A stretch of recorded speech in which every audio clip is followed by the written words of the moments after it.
ওকে, so আসসালামু আলাইকুম সবাইকে।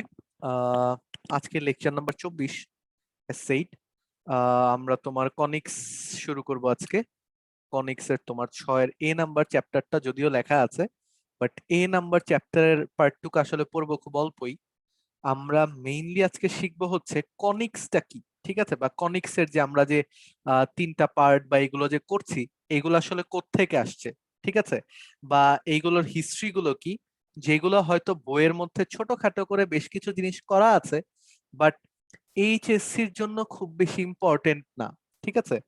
এখন এইচএসসির জন্য ইম্পর্টেন্ট না দেখে আমরা এইচএসসি তে হয়তো পড়ে আসি নাই। এখন তোমাদের সাথে তো আগেও কথা হয়েছে, যেহেতু এইচএসসির পাশাপাশি আমরা তোমার ট্রাই করব যে যতটুকু পারি অ্যাডমিশনের বা ভার্সিটির জন্য যে ম্যাথ পার্টটা আছে সেটার যতটুকু পারি ততটুকু যাতে কভার করতে পারি। এই জন্য যেহেতু আমরা তোমার একটু পড়াশোনাগুলো করব, এই জন্য তোমাদের কনিক্স চ্যাপ্টারটার ইনিশিয়ালাইজেশনটা অনেক বেশি ডিটেলসে করানো হবে আজকে।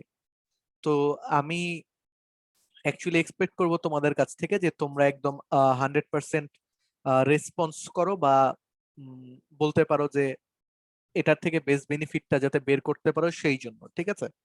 এবং স্লাইডের যে টোটাল ক্ষমা আছে সেটা আবার চেঞ্জ হয়ে গেছে। তো এই স্লাইডের ক্ষমাটা কি তোমাদের আগের চেয়ে ভালো লাগছে নাকি খারাপ লাগছে, এটা সম্পর্কে একটু জানলে আমার জন্য বেটার হবে, ঠিক আছে। তো চলো শুরু করি। প্রথমত আমার এই স্লাইডটা টোটালটা বানাতে, হ্যাঁ, আমি টোটাল গুগলের অনেক বেশি হেল্প নিয়েছি, বাট সবচেয়ে বেশি পোর্শন যেই দুইটা পার্ট থেকে কভার করা আছে, একটা হচ্ছে কোরার যে পিএনটা বা বাংলা ভার্সনটা আছে সেটা থেকে বেশ কিছু পোর্শন কভার করা আছে, এবং ম্যাথ জিআর থেকে বেশ কিছু পোর্শন কভার করা আছে। এবং তুমি যদি এইগুলো লিংক ডিরেক্ট দেখতে চাও তাহলে এইগুলাতে ক্লিক করলে এই যে দেখো এগুলাতে হাইপার লিংক করা আছে আসলে, ঠিক আছে। এই যে এটা তো হাইপার লিংক করা আছে, এটা তো হাইপার লিংক করা আছে। তো এই দুইটাতে যদি ক্লিক করো তাহলে অ্যাকচুয়ালি তুমি এই ওয়েবসাইট গুলোর অ্যাক্সেস পেয়ে যাবে, এবং তোমার যদি কোনো ম্যাটেরিয়ালস লাগে সেগুলো তুমি এখান থেকে পেতে পারবে, ঠিক আছে। বাট অবভিয়াসলি এগুলোতে একটুখানি স্ক্যাটার্ড ওয়েতে দেয়া, যেগুলো তোমাদের আরো বেশি গোছানো ওয়েতে রিপ্রেজেন্ট করা হবে স্লাইডটাতে। It's up to you all. আমার জানানো দরকার বলে মনে হলো, কারণ অনেকের কোশ্চেন থাকতে পারে, ভাই এগুলো কোত্থেকে পেলেন বা কিভাবে করে পেলেন, ঠিক আছে, বা এইগুলো কি আপনি নিজে বানাইছেন নাকি। ঠিক আছে, না আমি নিজে বানাইনি, এগুলো তোমার কালেক্ট করা ম্যাক্সিমাম। ওকে, তাহলে শুরু করি। আহ, প্রথমত আমাদের যে কোশ্চেন থাকবে বা ইয়ে থাকবে সেটা হচ্ছে কনিকের পরিচিতি বা কনিক কি জিনিস, ঠিক আছে, বা কনিকটা কি জিনিস সেটা সম্পর্কে। সো কনিক অ্যাকচুয়ালি কি, তোমাদের মধ্যে কেউ কি আমাকে একটুখানি বর্ণনা করতে পারবা যে কনিকটা কি?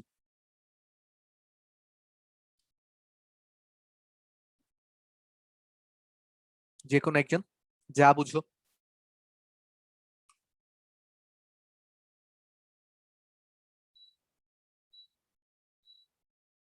কনিক জিনিসটা কি জিনিস তুমি যতটুকু বুঝো। ওই কোন আইসক্রিমের মতো। হুম হুম, কোন আইসক্রিমের মতো, বাট কোন আইসক্রিম তো তোমার অ্যাকচুয়ালি জাস্ট কোন আইসক্রিমই, তাই না? আমি প্রথমে কেস আছে না ইয়ে আছে। আচ্ছা, কোন আইসক্রিম তো ধরো তোমার এই যে এরকম, তাই না? আর এই যে এরকম উপরে ছোট্ট করে রাখছি আসলে, পুরো স্লাইডের মধ্যে কোত্থেকে কি পপ আপ হবে সেটা আমি জানি না, এই জন্য মানে খেয়াল নেই আমার কোনটা থেকে কি পপ আপ দিছি। সো এরকম কোন আইসক্রিম তো ছোট এরকম, তো এইটা থেকে তোমার কনিক পেলাম। কনিক পেলাম কিভাবে করে? জিনিসটা তো কোনক না। অ্যাকচুয়ালি কনিক জিনিসটা হচ্ছে তুমি একটা সমবৃত্তভূমি কোণক, বা ওই যে বললো আইসক্রিম, কোন আইসক্রিম যেরকম, ওটাকে তুমি বিভিন্ন তলে যদি কাটো, সেই তলটা কত অ্যাঙ্গেলে কাটছো সেটার উপর ডিপেন্ড করে তোমার বিভিন্ন আহ কি বলে ওটার প্রস্থচ্ছেদ বের হবে, ঠিক আছে। এই যে প্রস্থচ্ছেদ গুলোর যে আকৃতি ওইগুলোকেই বলা হয় কনিক। তার মানে আমি যদি কনিকের সংজ্ঞা দিতে যাই তাহলে দেখো, কোনকের এবং সমতলের ছেদ বিন্দুর, তার মানে সমতলে একটা ছেদ বিন্দু তুমি যদি ওটার সঞ্চার পথ যদি কল্পনা করো, ঠিক আছে, তার মানে অ্যাকচুয়ালি একটা রেখা যদি কল্পনা করো, সেইটার সঞ্চার পথই হচ্ছে কি কোনক, ঠিক আছে।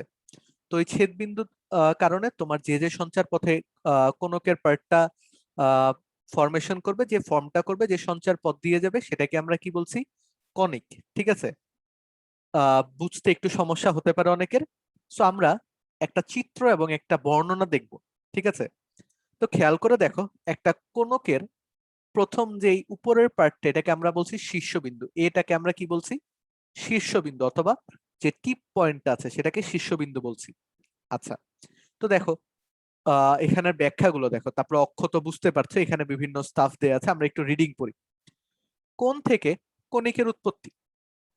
একটি নির্দিষ্ট সরল রেখা কোন নির্দিষ্ট বিন্দুতে অপর একটি সরল রেখার এক প্রান্ত বেঁধে রেখে যদি রেখাটিকে ওই নির্দিষ্ট রেখার চারদিকে সূক্ষ্মভাবে আবর্তন করা হয় তবে একটি বৃত্তীয় কোণ উৎপন্ন করা হয়। তার মানে কি, তুমি অ্যাকচুয়ালি এই রেখাটাকে পয়েন্ট করে তুমি যদি ঘুরে আসো তাহলে একটা বৃত্তীয় কোণ উৎপন্ন হবে। ঠিক আছে, এই যে এই কোণটার কথা বলা হয়েছে। তো নির্দিষ্ট রেখাটি এ ও ভূমির সহিত লম্ব।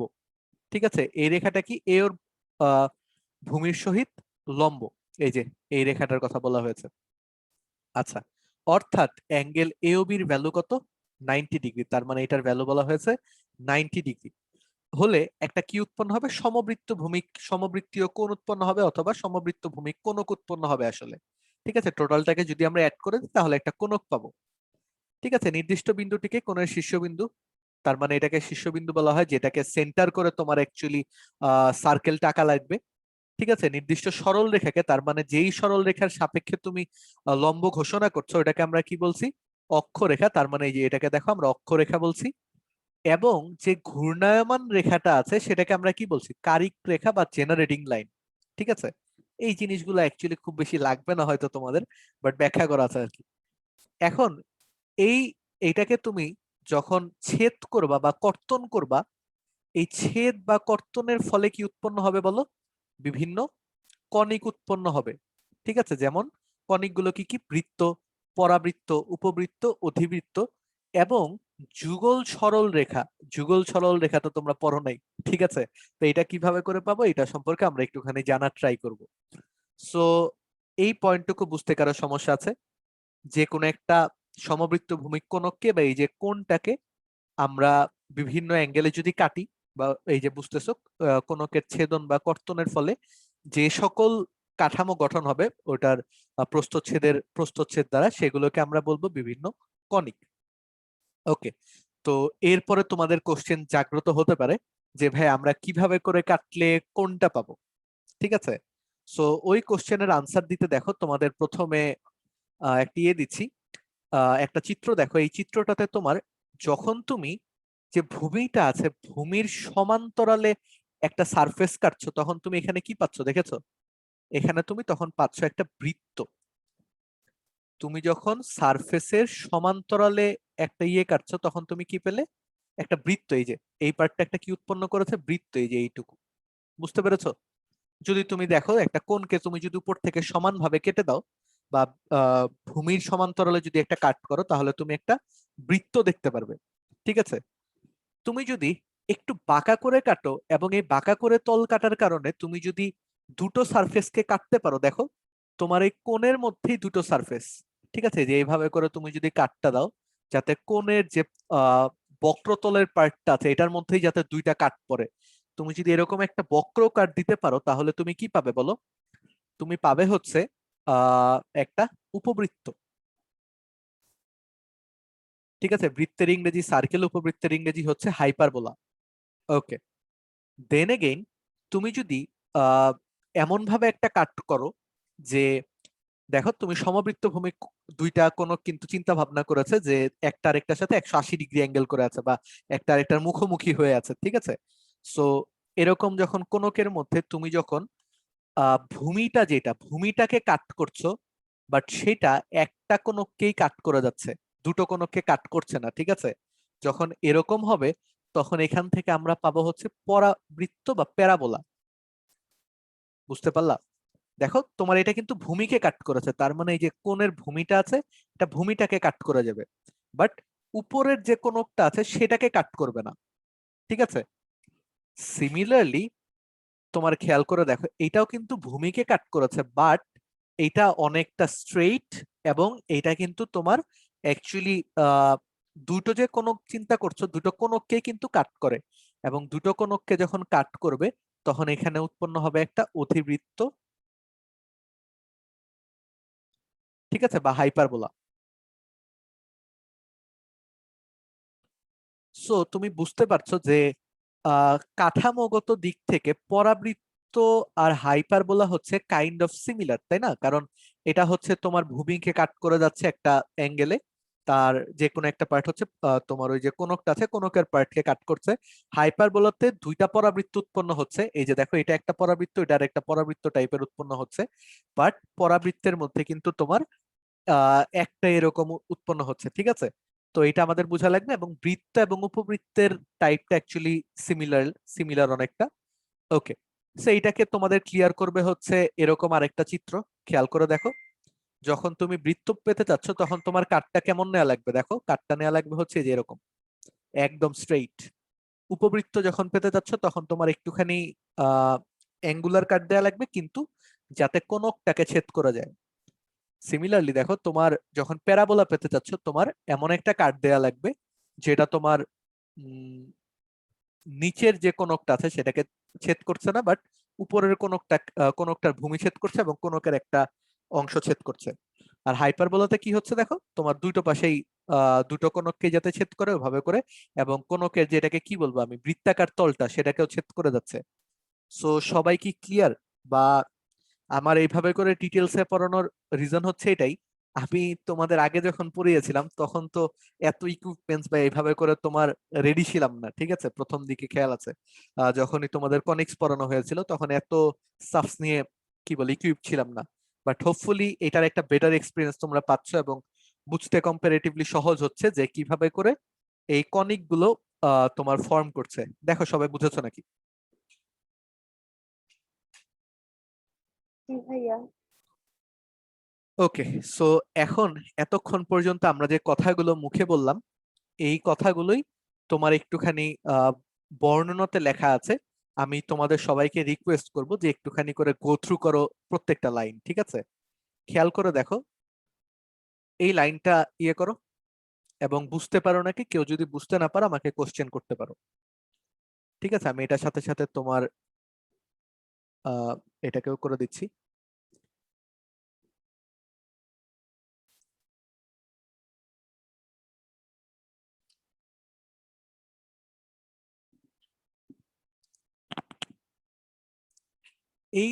এই যে কিন্তু শীর্ষবিন্দুগামী নয়, এই পার্টটা আসলে অনেক বেশি ইম্পর্টেন্ট তোমাদের এখান থেকে। শীর্ষবিন্দুগামী হলে কি হবে আমাকে একজন বলো তো, কেউ কি বলতে পারবা? যে ভূমির সমান্তরাল হবে এবং শীর্ষবিন্দুগামী হবে, তাহলে কি উৎপন্ন হবে?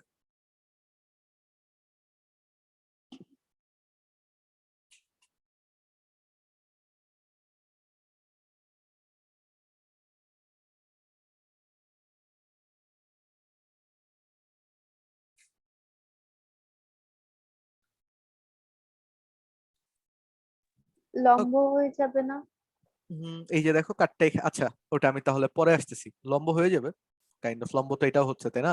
এটার যে কাটিং সারফেসটা আছে এটাও তো তোমার এই যে অক্ষটা আছে অক্ষটার সাপেক্ষে লম্ব, তাই না? আচ্ছা যাই হোক, আপাতত এটা বুঝো যে বৃত্ত কিভাবে করে উৎপন্ন হয়েছে বুঝেছো। ভূমির সমান্তরাল তোমার মাথায় রাখতে হবে, ভূমির সমান্তরাল কিন্তু শীর্ষবিন্দুগামী নয়। এরূপ সমতল দ্বারা তুমি কি উৎপন্ন করতে পারবে, এরকম একটা কাটিং সারফেস দ্বারা তুমি বৃত্ত উৎপন্ন করতে পারবে একটা কোণিক থেকে। এই শীর্ষবিন্দুগামী নয়টা উল্লেখ করা লাগবে, একটু পরে বুঝাচ্ছি কেন, ঠিক আছে? এরপরে দেখো, আহ কারিক রেখার সমান্তরাল কিন্তু শীর্ষবিন্দু, দেখো কারিক রেখার সমান্তরাল হওয়া লাগবে, তার মানে এই যে এটাকে কি আমরা কারিক রেখা বলেছিলাম না? দেখো এই যে এরকম যে রেখাটা আছে এটাকে আমরা কি বলেছিলাম? কারিক রেখা। এই যে দেখো এটাকে বলছিলাম জেনারেটিং লাইন বা কারিক রেখা। সো প্যারাবোলার ক্ষেত্রে এই জিনিসটা ম্যান্ডেটরি যে তোমার যে কাটিং সারফেসটা আছে সেটা কার সমান্তরাল হতে হবে?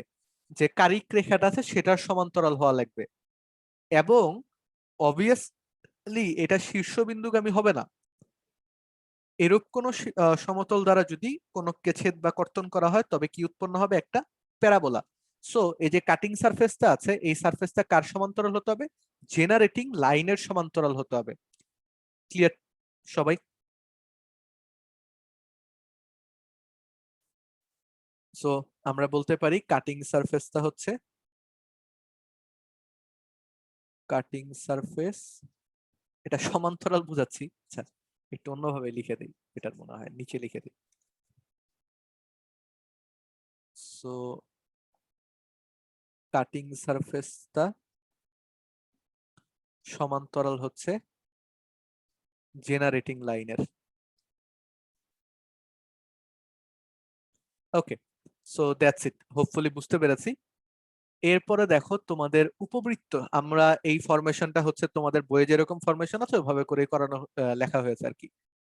তো এটা হচ্ছে তুমি বুঝতেই পারছো যে কারিক রেখা ও ভূমির সমান্তরাল নয়, কোনোটারই সমান্তরাল হবে না এবং শীর্ষবিন্দুগামীও হবে না। এরূপ কোনো সমতল দ্বারা যদি তুমি কোনটাকে ছেদ করো তাহলে যে উৎপন্ন হবে সেটা কি, ওটা হচ্ছে একটা উপবৃত্ত। বুঝতে পেরেছো? এই যে দেখো তোমার কোনো কিছুরই সমান্তরাল না আসলে এটা, ঠিক আছে? তো এটা দ্বারা করলে আমরা কি পাবো, একটা উপবৃত্ত পাচ্ছি।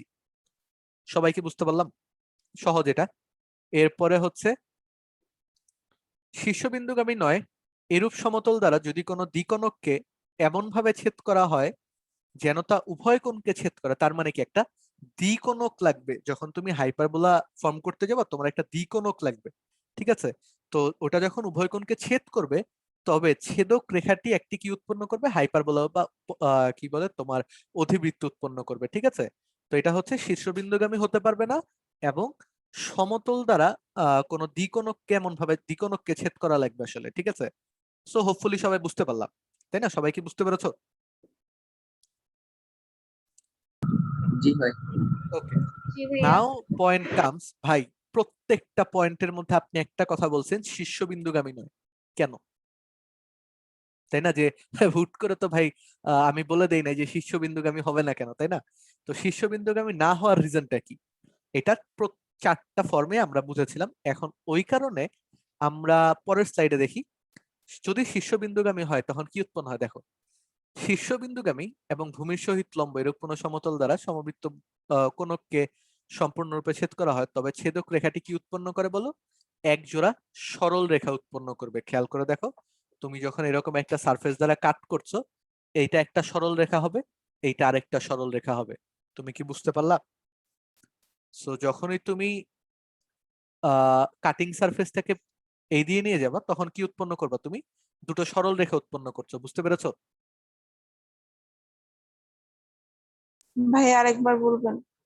মানে হচ্ছে তুমি ধরো যদি ওই ইয়ে দ্বারা যাও, কি বলো ওটার নাম, এই যে এটাকে কি জানি বলছিলাম, শীর্ষ। তুমি যদি শীর্ষ দ্বারা কোনো একটা কাট নাও, যেরকমই কাট নাও না কেন, ওই কাটের রেজাল্ট কি হবে? দেখো তুমি এভাবে করে কাট করতে পারো। আচ্ছা, প্রথমে আমরা এটাকে কাটিং সারফেস ধরছি, এই যে ওয়াই এক্সিসটাকে, ঠিক আছে? কারণ আচ্ছা সরি, ওয়াই এক্সিসটা নাকি, তো এক্স এক্সিসটাকে আমরা কাটিং সারফেস ধরছি, এটা হচ্ছে আমাদের কাটিং সারফেস। সো এইটা যখন হচ্ছে আমাদের কাটিং সারফেস তখন অ্যাকচুয়ালি এটা কি উৎপন্ন করছে বলতো? এই যে তুমি কোনটার দিকে চিন্তা করো, এইটা একটা সরল রেখা, এইটা আরেকটা সরল রেখা, দুটো সরল রেখা উৎপন্ন করছে না? বুঝতে পারলা? এখন তুমি জি শীর্ষ ভাইয়া। দিয়ে যে কোনো কাটিং সারফেসই কল্পনা করো না কেন, এটা কিন্তু তোমাকে এই দুইটা কি বলে তোমার সরল রেখাই দিবে, ঠিক আছে? তো ভূমির সহিত অ্যাকচুয়ালি লম্ব হওয়া লাগবে না, ভূমির সহিত লম্ব এই কথাটা মনে হয় ভুল লিখেছে, বাট অ্যাকচুয়ালি তোমার যে কোনো সারফেসই নাও না কেন সেটা কি করবে আসলে, তোমার এক জোড়া সরল রেখা উৎপন্ন করবে যখনই সেটা শীর্ষবিন্দুগামী হবে। So with that being said, একটা কোণকের বা একটা কোণের পার্ট কোণকে যদি আমরা কাট করি তাহলে আমরা পাঁচটা জিনিস পেতে পারি। একটা হচ্ছে সার্কেল, একটা হচ্ছে এলিপস, আর একটা হচ্ছে প্যারাবোলা, একটা হচ্ছে হাইপারবোলা, এবং ফাইনালি আরেকটা হচ্ছে টু স্ট্রেইট লাইনস।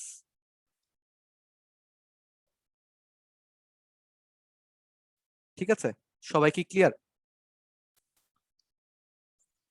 তো তোমাদের সবার মনে এখন কোশ্চেন হয়তো যাচ্ছে যে ভাই এইগুলা কখন কোনটা উৎপন্ন হবে। ওই কোশ্চেনে আমি একটু পরে যাচ্ছি, বাট আমি তোমাদের কাটিং সারফেসটা যেহেতু দেখালাম, এটার সাথে সাথে উৎকেন্দ্রিকতার একটা সম্পর্ক আছে। ওই সম্পর্কটা আগে একটু ব্যাখ্যা করি, কারণ এইটার যখন কোনটা কি ফর্ম হবে তুমি কিভাবে করে বুঝবে ইকুয়েশন দেখে, ওটা যখন আমি বলবো তারপরে কিছু ছোটখাটো ম্যাথমেটিক্যাল পার্ট চলে আসবে। বাট আপাতত যেটা তোমার উৎকেন্দ্রিকতার পার্টটা বোঝাতে তোমার কোনো ম্যাথমেটিক্যাল পার্ট নেই, ঠিক আছে? তো আমি আগে উৎকেন্দ্রিকতার পার্টটা একটু বুঝিয়ে আসি। তো তোমরা উৎকেন্দ্রিকতা বলতে আসলে কি বুঝো বলো তো? যে কোনো একজন। উৎকেন্দ্রিকতা বলতে কি বুঝছো?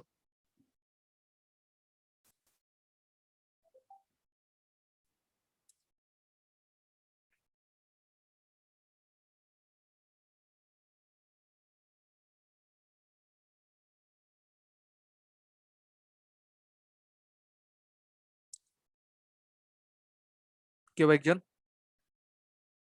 কেউ কিছু তো বলো রে ভাই। ভাইয়া S P by P M equals to ধ্রুবক, এটা তো মানে উৎকেন্দ্রিকতার একটা মানে এটা True. ধ্রুবক আর কি ইয়া মানে ট্রু, এসপি বাই পিএম সমান সমান উৎকেন্দ্রিকতা, একদম সত্য। কিন্তু কথা হচ্ছে আমি যদি একটা বাংলা ব্যাখ্যা চাই যে উৎকেন্দ্রিকতা বলতে অ্যাকচুয়ালি কি বোঝায়, আমি তোমাদের কাছে এই চিত্রগুলো একটুখানি দিয়ে দিচ্ছি, চিত্রগুলো দিলে তোমাদের বোঝাটা আর একটু ক্লিয়ার হবে। এবং তোমরা উৎকেন্দ্রিকতার ভ্যালু তো তোমরা পড়ে এসছো, এই জন্য তোমাদের রিলেট করাটাও কম্পারেটিভলি সহজ হবে। এই চিত্রগুলো একটুখানি বোঝার ট্রাই করো।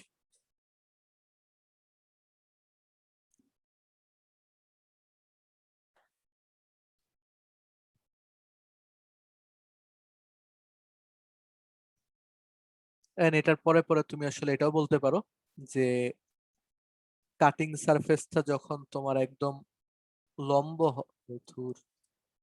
কাটিং সারফেসটা যখন তোমার একবারে লম্ব হবে তখন আমরা কি পাচ্ছি, দুটো স্ট্রেইট লাইন পাচ্ছি। ঠিক আছে, এই দুই পাশে দুটো স্ট্রেইট লাইন পাচ্ছি, তো মোটামুটি সামস আপ।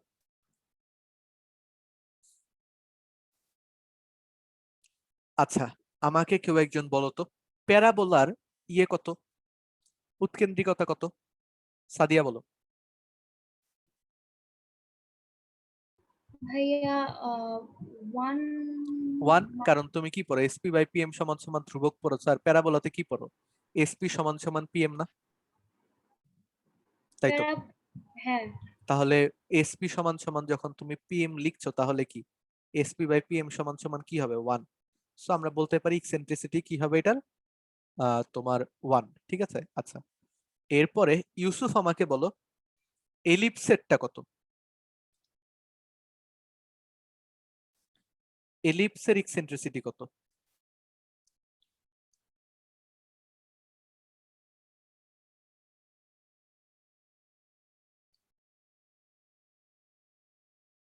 খেয়াল আছে? না ভাইয়া মনে নাই। 0 থেকে 1 মধ্যে। ঠিক আছে, আচ্ছা তারপরে রেজওয়ান বলো হাইপারবোলারটা কত? Greater than 1। Greater than 1। ওকে, এখন মিফতা একটা বলো সার্কেলেরটা কত? সার্কেল কিন্তু পড়ো নাই তোমরা, তাও জিজ্ঞেস করছি, সার্কেলেরটা কত বলতে পারো? এইগুলা প্রত্যেকটা ডাটা একটু অ্যানালাইসিস করো, অ্যানালাইসিস করে বলার ট্রাই করতে পারো আসলে।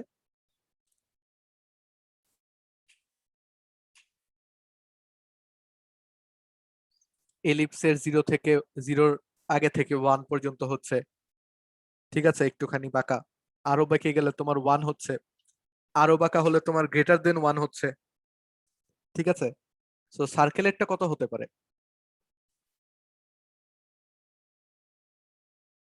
0। ভাইয়া 0। 0, সাবাস। সো অর্পা বলে দিয়েছে, প্রথমে অর্পা বলেছে, তো সার্কেলেরটা হচ্ছে 0। আচ্ছা এখন তাহলে অর্পা বলো তোমার ইয়েরটা কত হবে, স্ট্রেইট লাইনেরটা কত হবে?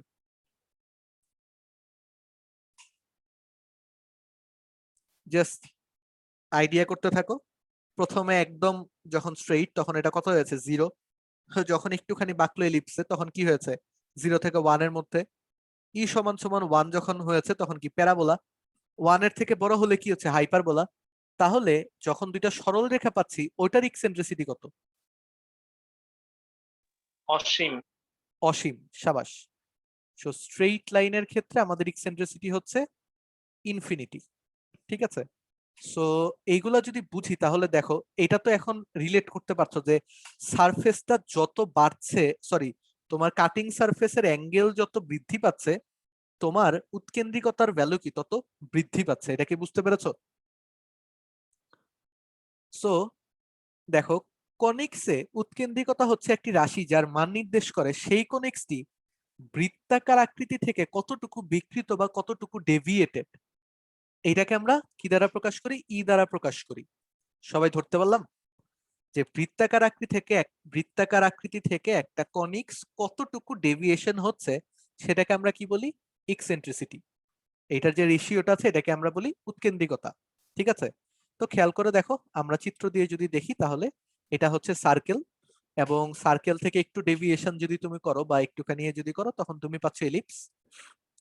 তো তারপরে যদি আরো ডেভিয়েটেড হও তাহলে পাচ্ছ প্যারাবোলা, এবং অনেক বেশি ডেভিয়েটেড হলে আমরা কি পাচ্ছি? হাইপারবোলা। ঠিক আছে, এবং এইগুলার ভ্যালু যদি তুমি একটুখানি অ্যানালাইসিস করো, দেখো কোন একটা কনিক্সের উৎকেন্দ্রিকতা যত শূন্যের কাছাকাছি যাবে তত সেটা কোন ফরমেশন গঠন করবে বলতো? বৃত্তাকার ফর্ম গঠন করবে, তাই না? এই জন্য বৃত্তের কাছাকাছি উপবৃত্তটা কনিক্সটা কি? উপবৃত্ত, যার উৎকেন্দ্রিকতা হচ্ছে 0 থেকে 1 এর মধ্যে। অন্যদিকে উৎকেন্দ্রিকতার মান যত বেশি হবে তার বক্রতা হ্রাস পাবে এবং তা ধীরে ধীরে কি হবে? সরল রেখায় রূপান্তর হতে থাকবে। এবং এই টোটাল জিনিসটাকে আমরা একটা অ্যানিমেশন দ্বারা প্রকাশ করতে পারি। অ্যানিমেশনটা একটু ভালো মতো দেখো, দেখলেই তোমরা বুঝতে পারবা। সবকিছু রিলেট করো, নিচের ক্যাপশন, এর ভ্যালু এবং চিত্রটা। ঠিক আছে, একটু সময় দিচ্ছি অ্যানালাইসিস করার জন্য এবং টোটাল জিনিসটা বুঝতে পেরেছো নাকি বলতে পারবা।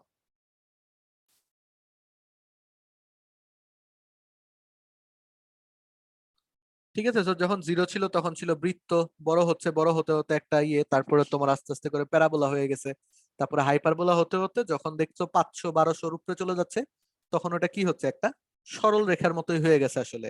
তো আমাদের এই ভ্যালুটা, এইটা এবং চিত্রটা অ্যাকচুয়ালি খেয়ালে রাখা লাগবে। ঠিক আছে, দ্যাটস ইট। সো সবাই কি ক্লিয়ার মোটামুটি? জি ভাইয়া। ওকে, দেন একটা মোটামুটি ভালো একটা জিনিস আমরা শিখলাম বলে মনে হয়। এখন কথা হচ্ছে এটার ভ্যালুটা আমরা কিভাবে করে ইভালুয়েট করতে পারি। ঠিক আছে, দুই ওয়েতে ইভালুয়েট করতে পারি। একটা হচ্ছে, ও না সরি, আগে তাহলে আমরা যে এতক্ষণ পর্যন্ত পড়লাম সেটাকে আগে রিভিশন দিয়ে আসি।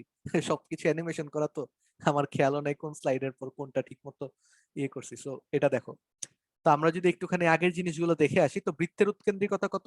0। উপবৃত্তেরটা কত? 0 থেকে 1 এর মাঝে। পরাবৃত্তেরটা হচ্ছে 1, বরাবর 1। অধিবৃত্তেরটা হচ্ছে গ্রেটার দেন 1, এবং সরল রেখারটা হচ্ছে ইনফিনিটি। সো এটা হচ্ছে আমাদের যে 5টা পয়েন্ট আছে, 5টা পয়েন্ট তোমরা চাইলে এটাকে খাতার মধ্যে অ্যাকচুয়ালি নোট করতে পারো। এতক্ষণ পর্যন্ত যা যা পড়েছো এটা নোট না করলে হয়, বাট এই জিনিসটা তোমরা জানার জন্য নোট করে নাও। ঠিক আছে,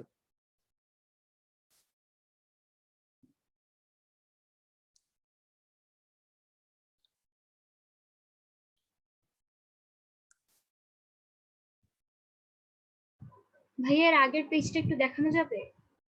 যাবে না কেন? এই যে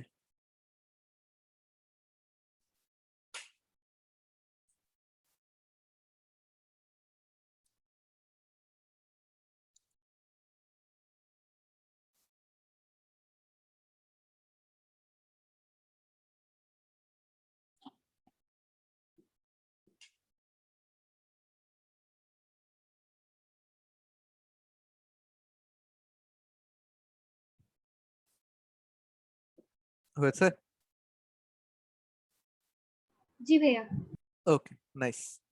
সো আমরা এই পর্যন্ত চলে আসলাম। তারপরে হচ্ছে আমরা এখানে একটা দেখো ছোট ছক টাইপের আছে যে আমাদের প্রত্যেকটার জেনারেল ইকুয়েশন গুলো বা কি কি, অথবা তোমার তোমার ওইগুলার ইকসেন্ট্রিসিটি বা কি। ঠিক আছে, তো সার্কেলের জন্য জেনারেল ইকুয়েশন আমরা জানি এরকম, X square plus Y square. এটা লেখা লাগবে না, এটা আমরা পরবর্তীতে পড়তে পড়তে আসলে বুঝে যাব। তো এটার ইকসেন্ট্রিসিটি হচ্ছে 0, এবং তোমার ইলিপসের ইকুয়েশন হচ্ছে এরকম দুইটা হয়। ঠিক আছে, তো এগুলা যখন হবে তখন তোমার এক্সেন্ট্রিসিটি হচ্ছে √1 - b square by a square, যখন a greater than B. a less than B হলে আবার অন্যরকম হয়, তো ওইগুলো আমরা পরবর্তীতে শিখবো। আর এক্স স্কোয়ার সমান 4ay হলে তোমার এক্সেন্ট্রিসিটি, মানে প্যারাবোলার ক্ষেত্রে যাই হোক না কেন, এইটা হোক বা এইটা হোক বা যাই হোক না কেন, আমাদের এক্সেন্ট্রিসিটির ভ্যালু থাকবে 1। এবং হাইপারবোলার ক্ষেত্রে √1 + b square by a square when a is greater than B. ঠিক আছে, তো এরকম আর কি হচ্ছে কাহিনী। ওকে, সো এইগুলা হোপফুলি আমরা পরবর্তীতে পড়বো, তোমরা জানো, তোমরা তো চ্যাপ্টার পড়ে আসছো অলরেডি, এই জন্য আমি ডিটেলসে গেলাম না বা এইগুলো নিয়েও বেশি ঝামেলা করলাম না। এটা লেখা লাগবে না আসলে, তোমরা পরবর্তীতে শিখবে, বাট এই পার্টটা তোমাদের জন্য অনেক বেশি ইম্পর্টেন্ট এবং এটা জেনে রাখা তোমাদের পরবর্তীতে কাজে দিবে আসলে। কোনোদিন যদি কাউকে পড়াতে যাও বা শিখাতে যাও, then I guess this is one of the most perfect things for you, তোমার নলেজের জন্য। ঠিক আছে, ওকে, দেন আমরা পরবর্তী স্লাইডে যাই। দেখো তাহলে আমরা যে প্রত্যেকটা পার্ট কাট করছি এইটা কি, তার মানে আমরা যে সার্কেল, এলিপস, তারপরে প্যারাবোলা, হাইপারবোলা পাচ্ছি, তাহলে এইগুলো কি তোমার অ্যাকচুয়ালি দেখো কত কোণে রেখে কাটতেছি সেটার উপর কিন্তু সবকিছু ডিপেন্ড করছে, তাই না? দেখো আমি তলকে কত কোণে রেখে এই দ্বিকোণককে কাটছি তার উপর নির্ভর করছে আমার ছেদকৃত অংশের আকৃতি কি হবে, অর্থাৎ আমি কোন কনিক্সটা পাবো, ঠিক আছে, বা কোন কনিকটা পাবো।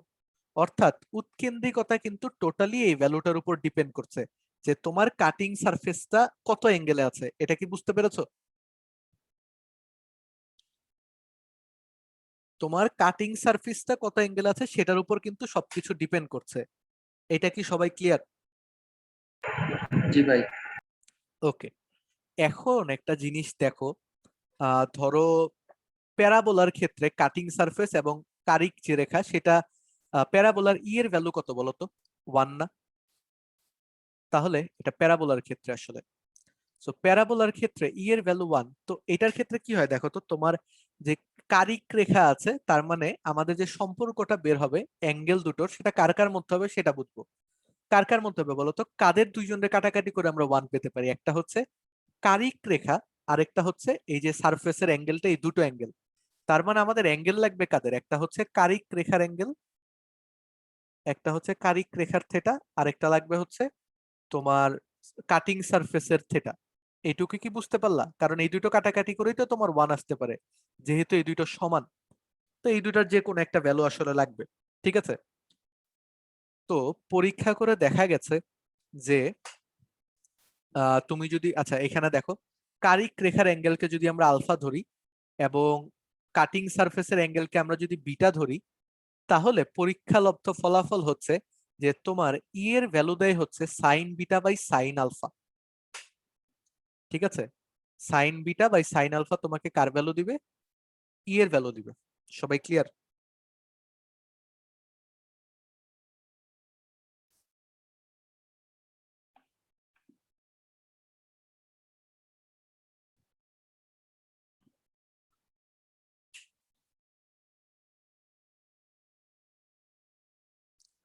সবাই কি বুঝতে পেরেছে? এগুলো দিয়ে হয়তো তোমাদের ম্যাথ আসবে না, but this is pretty basic, এবং এইগুলো জেনে রাখা তোমাদের পরবর্তী সময়ের জন্য সুবিধার হবে।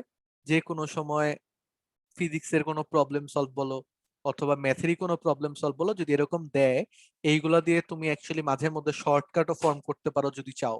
ঠিক আছে, সো টোটালি জিনিসটাকে ইয়ে করো। যেমন এখানে তুমি কি করতে পারো বলো?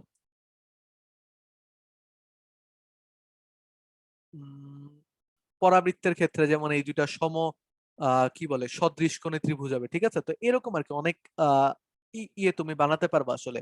এই যে এইটা এবং এই বড় ত্রিভুজটা, এই পুরোটা যদি ত্রিভুজ দাও ওগুলো সদৃশকোণী হবে। তো এইসব রিলেশনকে আসলে ইউজ করা যাবে, অন্যগুলোর ক্ষেত্রে হবে না, অন্যগুলোর ক্ষেত্রে অন্য রিলেশন হয়তো কাজে লাগবে।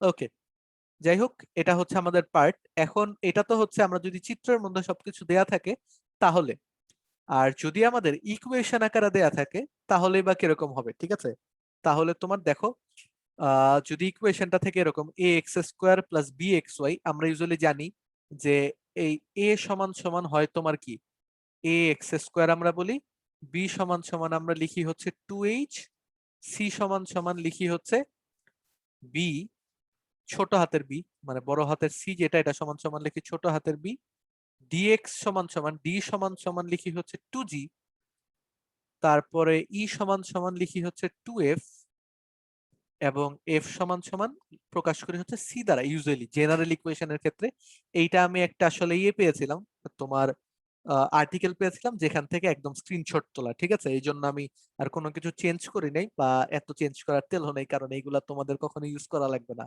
But if you want to then it's there আসলে। ঠিক আছে, তো দেখো আমরা যদি তোমাদের কখনো কোনো একটা ইকুয়েশন দেয়া থাকে and you need to determine যে এইটার কি হবে আসলে, তাহলে তুমি কি বলতে পারো বলো? তোমার এই ইকুয়েশনটা যদি তোমার মাথায় থাকে, দেন তোমার কাছে কি থাকবে? তোমার ই এর ভ্যালু বা ইকসেন্ট্রিসিটির ভ্যালুটা তুমি পেয়ে যাবা, ঠিক আছে? এর মধ্যে আবার দেখো, একটা সবগুলোর ভ্যালু তো জানো, বাট ইটা যেটা আছে ইটার ভ্যালু তুমি জানো না। এটা সবাই স্ক্রিনশট তুলে নাও, লেখা লাগবে না, ঠিক আছে? আহামরি ইম্পর্টেন্ট কিছু না তোমাদের পরীক্ষার জন্য। তো এই ইটার ভ্যালুটা কিভাবে করে তুমি ডিটারমাইন করবা? এই যে এখানে একটা নির্ণায়ক আছে, এই নির্ণায়কটার ভ্যালু যদি নেগেটিভ হয় দেন ইটার ভ্যালু হবে 1, এবং এই নির্ণায়কটার ভ্যালু যদি পজিটিভ হয় দেন ইটার ভ্যালু হবে -1, ঠিক আছে? তো এটাকে যদি আমরা তোমার ডেল দ্বারা প্রকাশ করি, দেন বুঝতে পারছি ডেল যদি হয় তোমার পজিটিভ, দেন ইটার কি হবে? ইটা হবে তোমার -1, ঠিক আছে? এবং ডেল এর ভ্যালুটা যদি তোমার হয় নেগেটিভ, তাহলে তোমার ইটার ভ্যালু হবে +1, ঠিক আছে? তো ইটার ভ্যালু হচ্ছে +1 অথবা -1, যে কোনো একটা হবে। That will depend on this matrix এর ভ্যালু আসলে, বা দ্যাট দিস ডিটারমিনেন্ট আসলে। সবাই কি ক্লিয়ার? দেখো, এই জায়গাতে আরো অনেক কথা বলেছে আসলে, বাট বেসলেস, এবং এইটা হয়তো লাগবে না তোমাদের জন্য, জাস্ট বলে দেওয়ার জন্য। এটার চেয়ে আরো ইজি ওয়ে আছে তোমাদের ইকসেন্ট্রিসিটির এই বড় ভ্যালুর চেয়ে তোমার আরো ইজি ওয়ে আছে ইয়ে বের করার। কি বলে ওটার নাম? আমরা কোন কি বলে কোন কণিক উৎপন্ন হবে সেটা বের করার আরো ইজি ওয়ে আছে, তোমাদের আগেও শেখানো হয়েছে। বাট এই পর্যন্ত কি সবাই বুঝতে পেরেছো? দেখো, বইয়ের মধ্যে কিন্তু কিছুই পড়াই নেই, প্রায় 15 ঘন্টা গেল বইয়ের মধ্যে কিছুই পড়াই নেই, ছোটখাটো কিছু স্টাফ ছাড়া, সংজ্ঞা টঙ্গা ছাড়া। সো কিন্তু এই পর্যন্ত কি সবাই ক্লিয়ার? জি ভাইয়া। ওকে, দেন আমরা পরের পার্টে চলি। কণিকের সাধারণ ইকুয়েশন। যে কোনো একটা কণিকের সাধারণ ইকুয়েশন কি?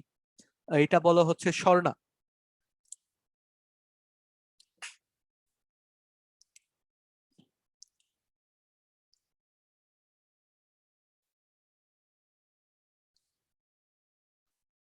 যে কোনো কণিকের সাধারণ ইকুয়েশন কি হবে?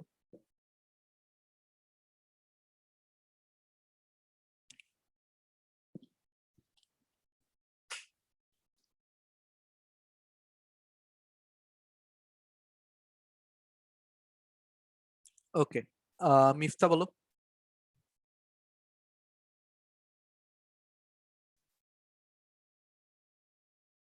বৃত্ততে উপরে আসছো, কনিক্সে উপরে আসছো আগেই।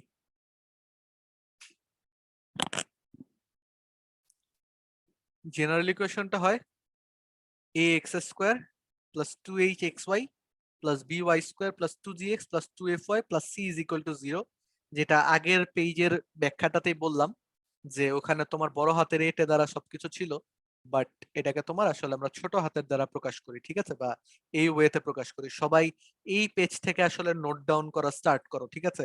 এই পেজ থেকে একদম সিরিয়াসলি নোট ডাউন করা স্টার্ট করো, লাগবে।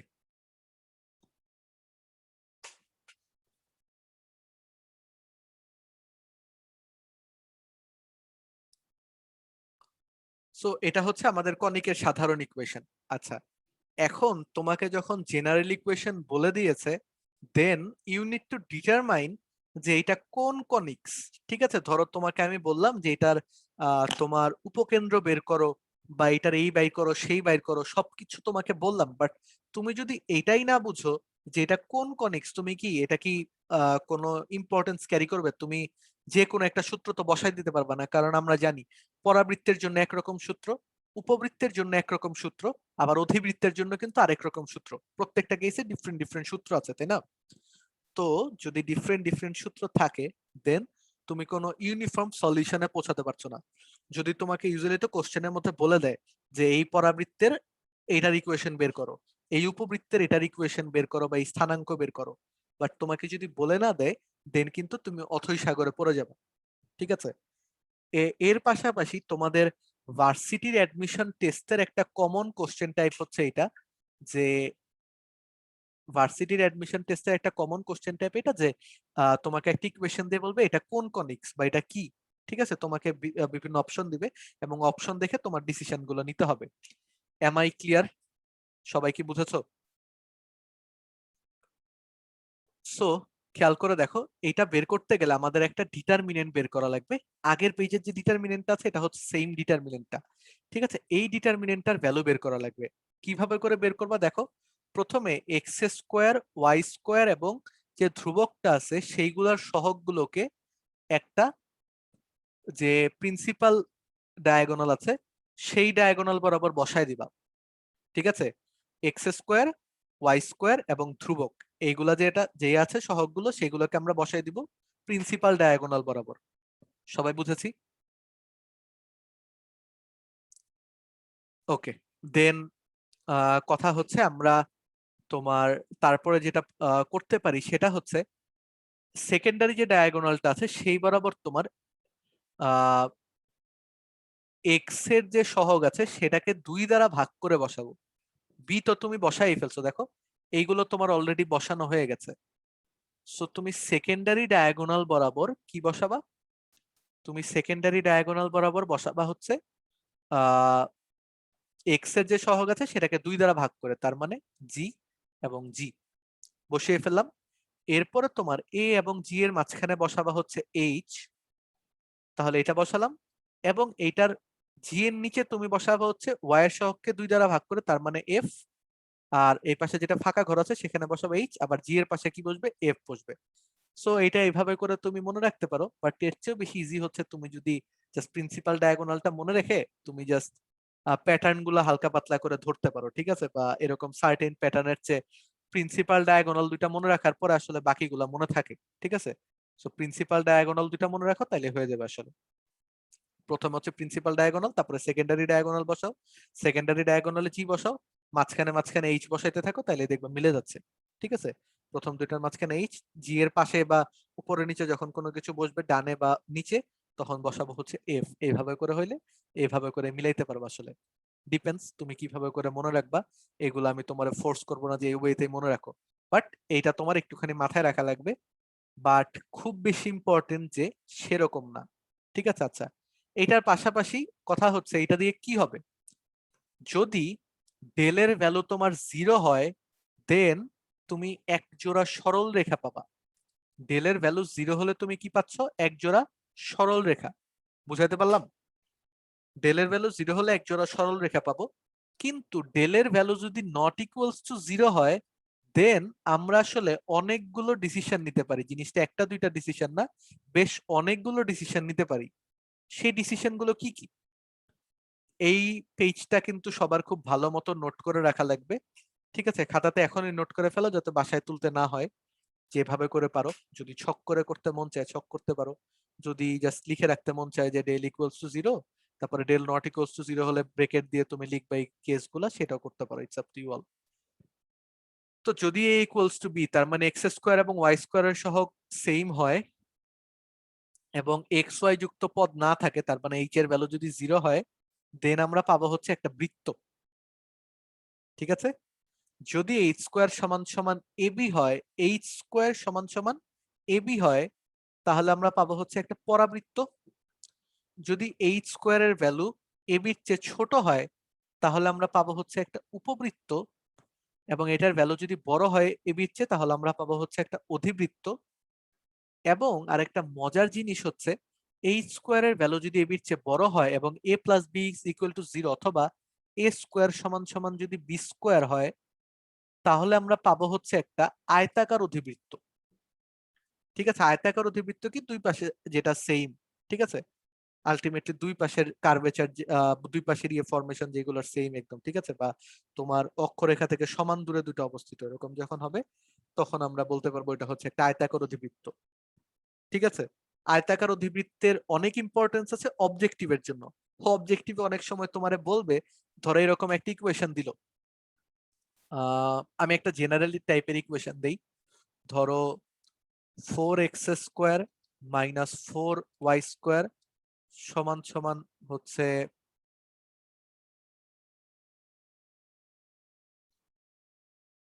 ধরো 16। তার মানে এটাকে যখন তুমি ফর্ম করবা তুমি কি লিখবা? X square by 4 minus y square by 4 is equal to 1, ঠিক আছে? এরকম লিখবা। সো এটা হলে তোমার কি মনে হচ্ছে? দেখো তো এটা হচ্ছে একটা অধিবৃত্তের ইকুয়েশন, তোমরা সবাই জানো x square by a square minus y square by b square সমান সমান 1। এবং যেহেতু এ স্কোয়ার এবং বি স্কোয়ারের ভ্যালু সেম, এটা তুমি কি বলতে পারো, এটা হচ্ছে একটা আয়তাকার অধিবৃত্ত। এবং মাথায় রাখতে হবে আমাদের, আয়তাকার অধিবৃত্তের ইকসেন্ট্রিসিটির ভ্যালু সব সময়ের জন্য √2। সো তুমি যদি কোনোভাবে একটুখানি একটা আইডিয়া পাও যে এটা একটা আয়তাকার অধিবৃত্ত, দেন আয়তাকার অধিবৃত্তের ইকসেন্ট্রিসিটি তুমি ডিরেক্ট কি বলে দিতে পারো, এটা হচ্ছে √2। তোমাদের যে কোনো অবজেক্টিভের জন্য এটা খুব ইম্পর্টেন্ট একটা পার্ট। কেন √2 হবে? আমরা জানি ইকসেন্ট্রিসিটির ভ্যালু কত, √1 plus a square by b square ধরো। তো এটা কি হবে 1 plus a square by a square, তাই না? তো এটা কাটাকাটি করলে তোমার 1 হয়, দেন আলটিমেটলি ই এর ভ্যালু হয় তোমার √2। ঠিক আছে? সো এইভাবে করে আমরা ইকসেন্ট্রিসিটির ভ্যালু পাই √2। এই জন্য আসলে আয়তাকার অধিবৃত্তটাকে আলাদা করে বলা, এই সার্টেন কেসে তোমার মেনশন করা, কারণ ভার্সিটির অবজেক্টিভে তুমি পাবা হচ্ছে এই টাইপের কোশ্চেন। সো এটা সবাই একটু তুলে নাও, তুলে আমি পল কোশ্চেন লঞ্চ করে দিচ্ছি। ওই পল কোশ্চেনের মধ্যে সবাই হ্যাঁ বা নাতে আনসার দাও, তাহলে আমি ইয়ে করবো, কি বলো ওটার নাম, তোমার এটা থেকে কি কি কোশ্চেন আসতে পারে সেটা একটুখানি বুঝাই বলবো।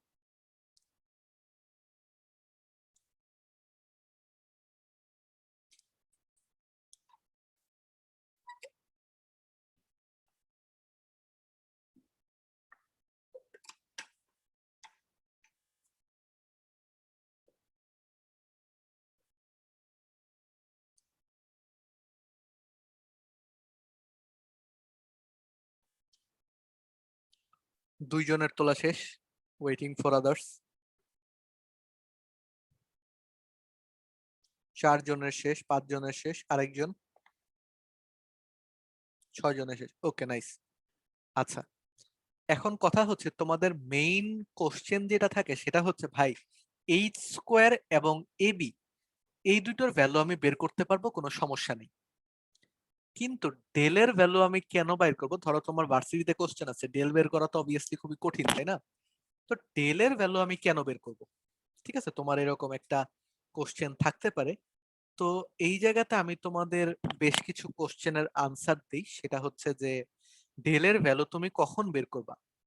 যখন তোমার 4টা অপশনের মধ্যে সরল রেখার অপশনটা থাকবে, যে এক জোড়া সরল রেখা উৎপন্ন হচ্ছে, তখন তুমি ইউজ করবা ডেলের ভ্যালু। তখন তোমার বের করতে হবে, কারণ অপশনের মধ্যে কিন্তু তোমার এক জোড়া সরল রেখা পাচ্ছ। ঠিক আছে, এই জন্য তখন তুমি কি করবা, ডেলের ভ্যালুটা বের করবা যখন এক জোড়া সরল রেখা থাকে। ঠিক আছে, তখন আমরা ডেলের ভ্যালুটা বের করব। আর এছাড়া যদি তোমার ধরো বৃত্ত, পরাবৃত্ত, উপবৃত্ত, অধিবৃত্ত 4টা আছে, অথবা আয়তাকার অধিবৃত্ত আছে, ঠিক আছে, ওইসব কেসে কিন্তু আমার বের করা লাগবে না। সবাই কি বুঝতে পারছো? সবাই কি বুঝতে পেরেছো? জি ভাইয়া। সো দ্যাটস ইট, এটাই হচ্ছে মেইন। তোমার যদি অপশনের মধ্যে এক জোড়া সরল রেখা থাকে তাহলে বের করবো, না হলে বের করবো না। ডেলের এটাকে যদি আমরা সিম্পলিফাই করি তাহলে ডেলের ভ্যালুটা পাবো হচ্ছে আসলে এরকম। ঠিক আছে, তো তোমরা যদি ডেলের ভ্যালু এভাবে করে মনে না রেখে এভাবে করে, এটা সহজ। যদি কেউ ওভাবে করে মনে না রেখে এভাবে করে করতে চাও, এটাও তোমাদের সামনে দেয়া আছে আসলে। ঠিক আছে, দেখো এবিসি একসাথে, জি এফ জি এইচ একসাথে, তার সাথে 2। আবার এক্স এর সহগ কে কে, এক্স এর এক এ এক্স স্কোয়ারের সহগ হচ্ছে, দেখো এক্স স্কোয়ারের সহগ এ, এটা এ, যেহেতু এটা স্কোয়ার আর এটাতে স্কোয়ার নাই, স্কোয়ার মিলানোর জন্য, আচ্ছা, এ এক্স স্কোয়ারের সাথে ওয়াই এর সহগের স্কোয়ার হবে, তো এটা হচ্ছে এক্স স্কোয়ার, তারপরে এটা হচ্ছে b g square minus c h square. ঠিক আছে, তো এভাবে করে তোমরা মিলাই ঝিলে এটাও বলতে পারো আসলে। এটাকে তুমি যদি সিম্পলিফাই করো, ডিটারমিনেন্ট বের করো, তাহলে তুমি এটা পাবা। সো তুমি যেটাই করো না কেন হয়ে যাবে আসলে। তো এটাও চাইলে লিখে রাখতে পারো একবারে।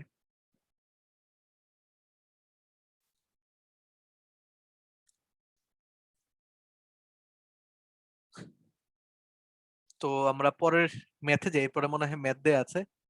সো দেখো এই যে এখানে একটা ইকুয়েশন দেয়া আছে, নর্মাল ম্যাথ, মানে এগুলো একটা সিরিয়াস লেভেলের ম্যাথ না, বা তোমাদের বইয়ের কোনো ম্যাথ না, বাট ইয়েতে আসতে পারে, তোমার অবজেক্টিভে আসতে পারে। তো তোমাকে জিজ্ঞেস করেছে এটা কিসের সমীকরণ।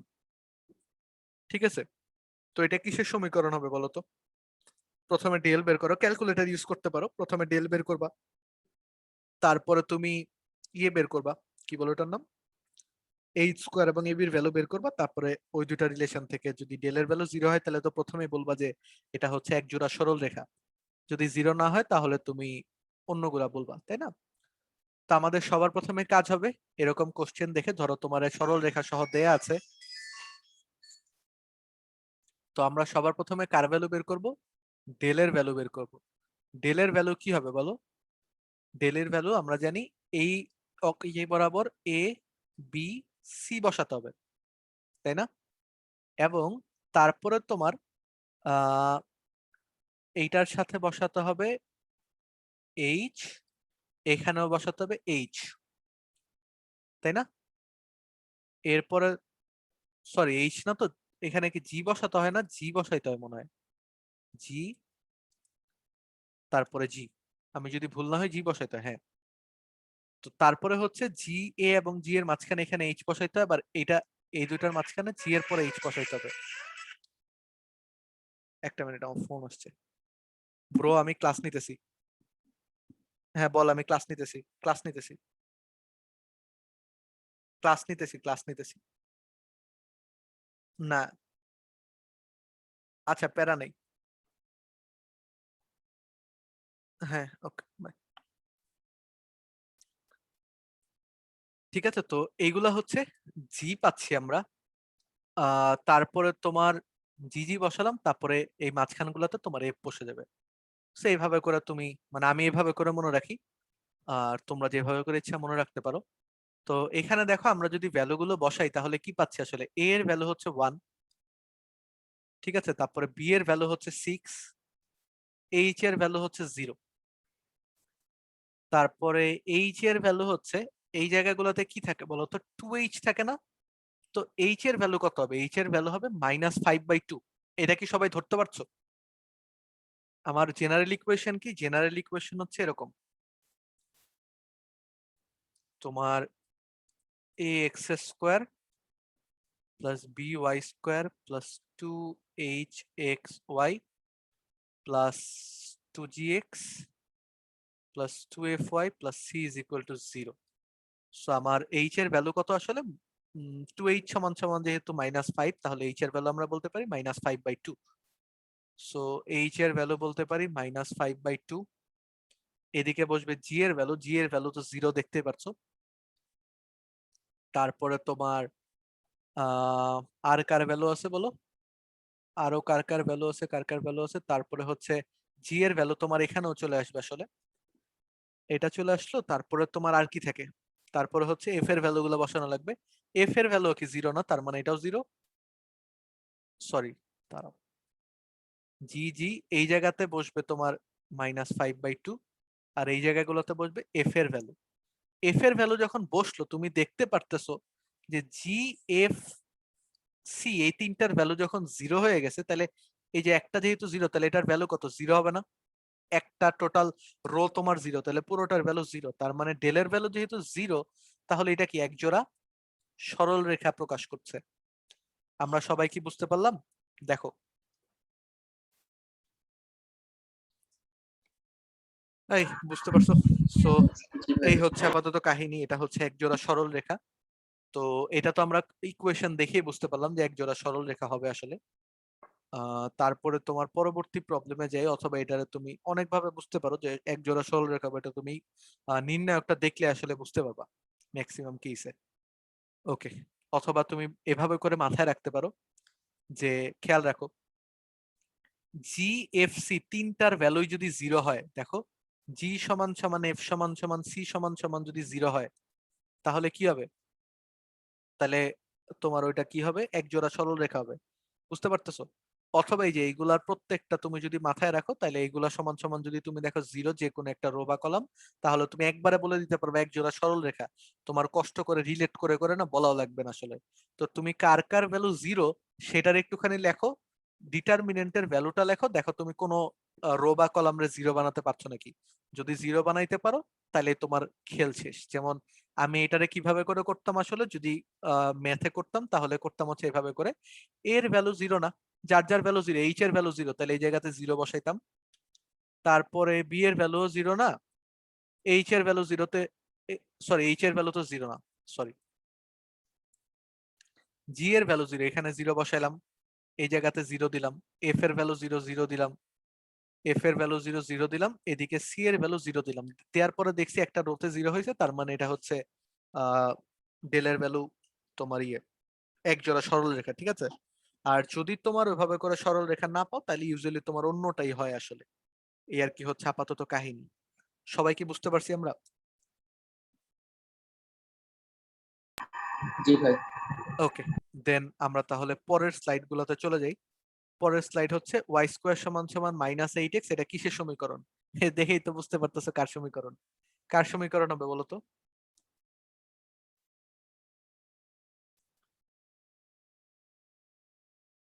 এটা কার সমীকরণ হবে? পরাবৃত্তের সমীকরণ। প্যারাবোলা। প্যারাবোলা বা পরাবৃত্তের সমীকরণ, ঠিক আছে। তো প্যারাবোলার ইকুয়েশন আমরা যদি ডেলের ভ্যালু তোমরা বের করতে পারো, আসলে ডেলের ভ্যালু বের করে দেখতে পারো যে এটার ভ্যালু তোমার নন জিরো আসে। তারপরে আচ্ছা ডেলের ভ্যালু তারপর আমরা বের করে ফেলি, ঠিক আছে। ডেলের ভ্যালু বের করে দেখি কত আসে। প্রথমে কি হয়, এ এর ভ্যালু যেটা 0, বি এর ভ্যালু হচ্ছে 1 এবং সি এর ভ্যালু হচ্ছে 0, ঠিক আছে। এরপরে দেখো জি এর ভ্যালু কত। জি এর ভ্যালু হচ্ছে, এটারে তুমি যদি এই পাশে আনো তাহলে +8x হবে। তার মানে এটা হচ্ছে actually y square plus 8x is equal to 0। তার মানে আমার জি এর ভ্যালু হচ্ছে আসলে, আচ্ছা এইচ এর ভ্যালু কিন্তু 0, তো এইচ হয় এখানে, আবার আরেকটা এইচ জানি কোন জায়গায় ভুলে গেছি আমি। আরেকটা এইচ মনে হয় এই জায়গাতে হয়, আমি যদি ভুল না হয় তাহলে এই জায়গাতে হয়। না, এই জায়গাতে হয় না।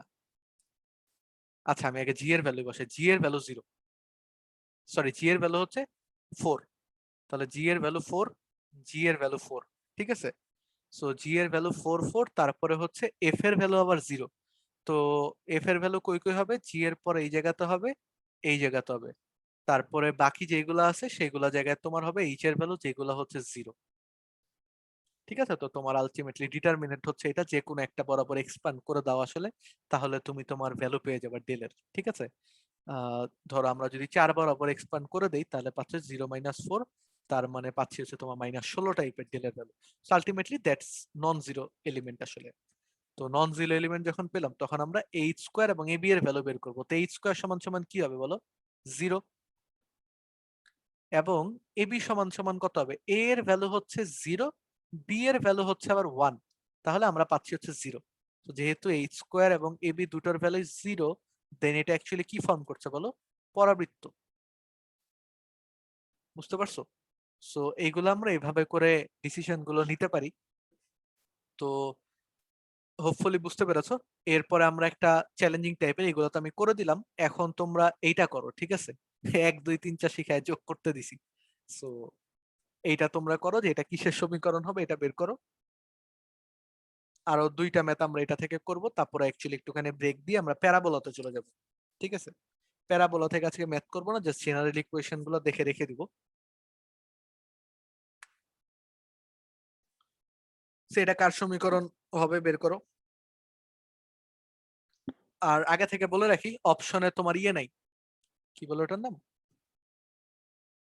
অপশনে তোমার ওই যে এটা নাই, কি বলে ওটার নাম, সরল রেখা, যে এক জোড়া সরল রেখা, ওটা নেই।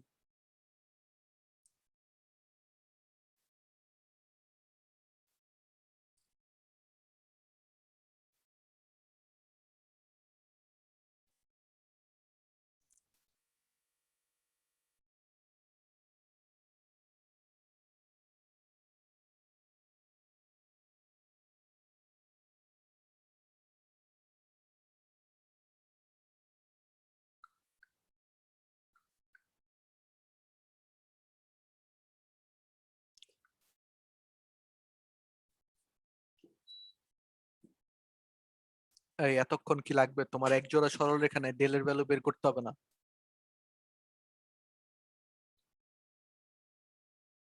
এইচ স্কোয়ারের ভ্যালু কত? এইচ এর ভ্যালু হচ্ছে তোমার -12, তাহলে -12 হোল স্কোয়ার মানে হচ্ছে 144। এবি এর ভ্যালু কত? এবি এর ভ্যালু হচ্ছে 4 ইন্টু 11, দ্যাট ইজ 44।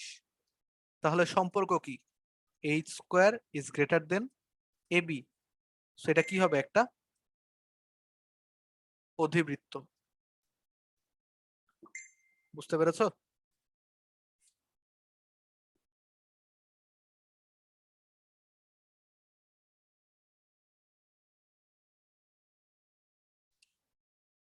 এই সবাই ক্লিয়ার?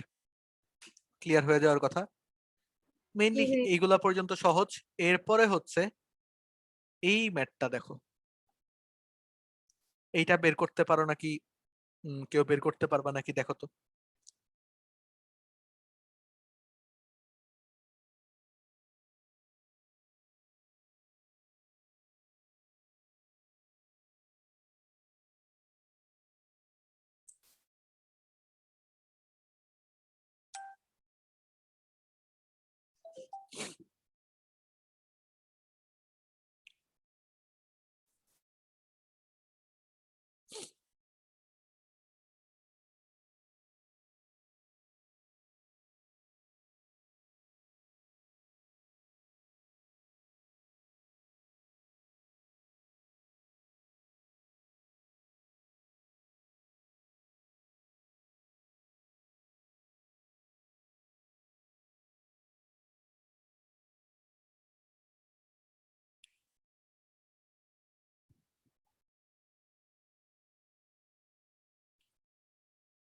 ভাইয়া কে এর মান কি 3 আসে?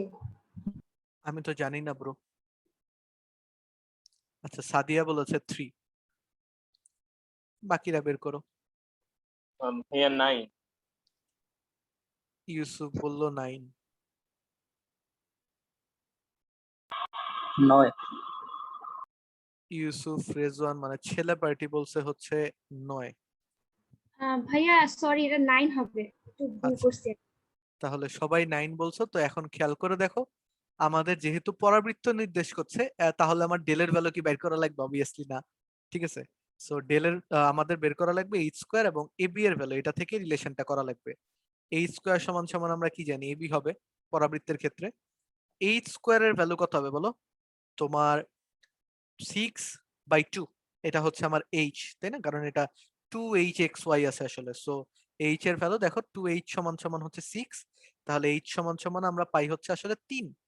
সো 3 স্কোয়ার সমান সমান এবি। এ এর ভ্যালু কত? এ এর ভ্যালু হচ্ছে 1 এবং বি এর ভ্যালু হচ্ছে তোমার কে। সো কে সমান সমান 3 স্কোয়ার, দ্যাট অ্যাপারেন্টলি মিন্স কে সমান সমান হচ্ছে 9। ম্যাথ শেষ। খুবই সহজ math, but equally important for your admission purpose actually. ঠিক আছে, সো অ্যাডমিশনের সময় অ্যাকচুয়ালি এগুলো কাজে লাগবে। কোনোদিন এইচএসসি তে আসার কথা না, যদি আসে তাহলে হচ্ছে জাস্ট এবার তোমাদের শর্ট সিলেবাস, এই জন্য এইচএস হবে নাকি ওইটাও খুবই কি বলে তোমার অ্যাকচুয়ালি অনেক একটা ইংলিশ ভুলে গেছি, ইংলিশ বাংলা সবই ভুলে গেছি, বাকবিতণ্ডার বিষয় বা সমালোচনার বিষয়। ঠিক আছে, সো এইচএসসি হবে নাকি ওইটাও। ওকে, সো মোটামুটি তো বুঝতে পারলাম তাই না যে কনিক্স এর বেসিক টুকু কি। এরপর আসলে আমরা পরাবৃত্ত নিয়ে আলোচনা শুরু করব, বাট তার আগে আমার মনে হয় একটুখানি ব্রেক দিয়ে নিলে তোমাদের বেটার হবে। তোমরা কি ব্রেক নিতে ইন্টারেস্টেড নাকি একটানা পড়িয়ে শেষ করে দিব?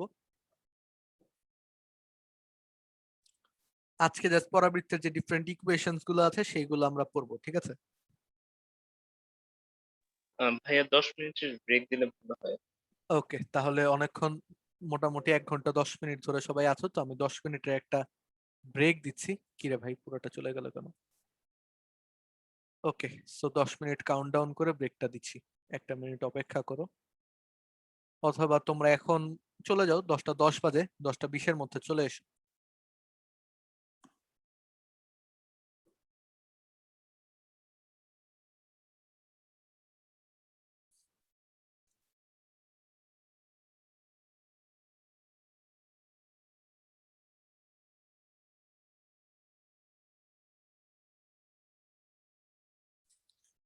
ওকে, সো দেখো, আহ পরাবৃত্তের ইকুয়েশন গুলো আমরা জানি। তোমার পরাবৃত্তের মেইনলি যদি আমরা তোমার পরাবৃত্তের শীর্ষগুলোকে 0,0 ধরি, দেন আমার পরাবৃত্তগুলো দেখতে এরকম হয়। 4টা পরাবৃত্ত এখানে আছে, 4টা ভিন্ন কালারে।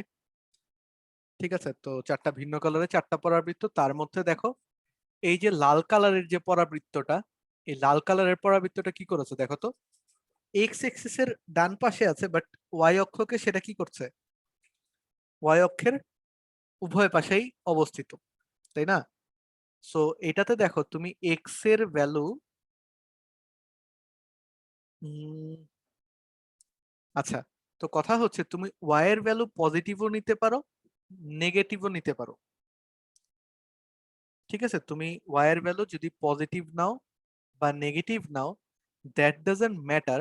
এক্স এর ভ্যালু সবসময় কি হবে বলো তো? এক্স এর ভ্যালু সবসময় কি হচ্ছে,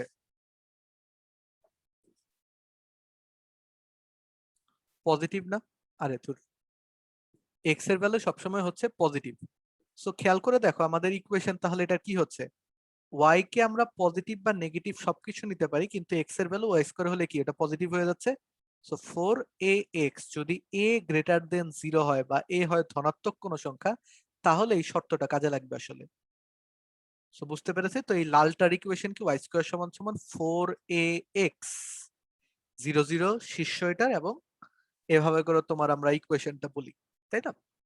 ওকে, দেন এগেইন সবুজটার কথা যদি আমরা চিন্তা করি তাহলে খেয়াল করে দেখো, এক্স এর ভ্যালু পজিটিভ দিকেও আছে, এই যে পজিটিভ এন্ডেও আছে, নেগেটিভ এন্ডেও আছে, বাট ওয়াই এর ভ্যালু কি সবসময় পজিটিভ এন্ডে আছে দেখতে পাচ্ছি আমরা।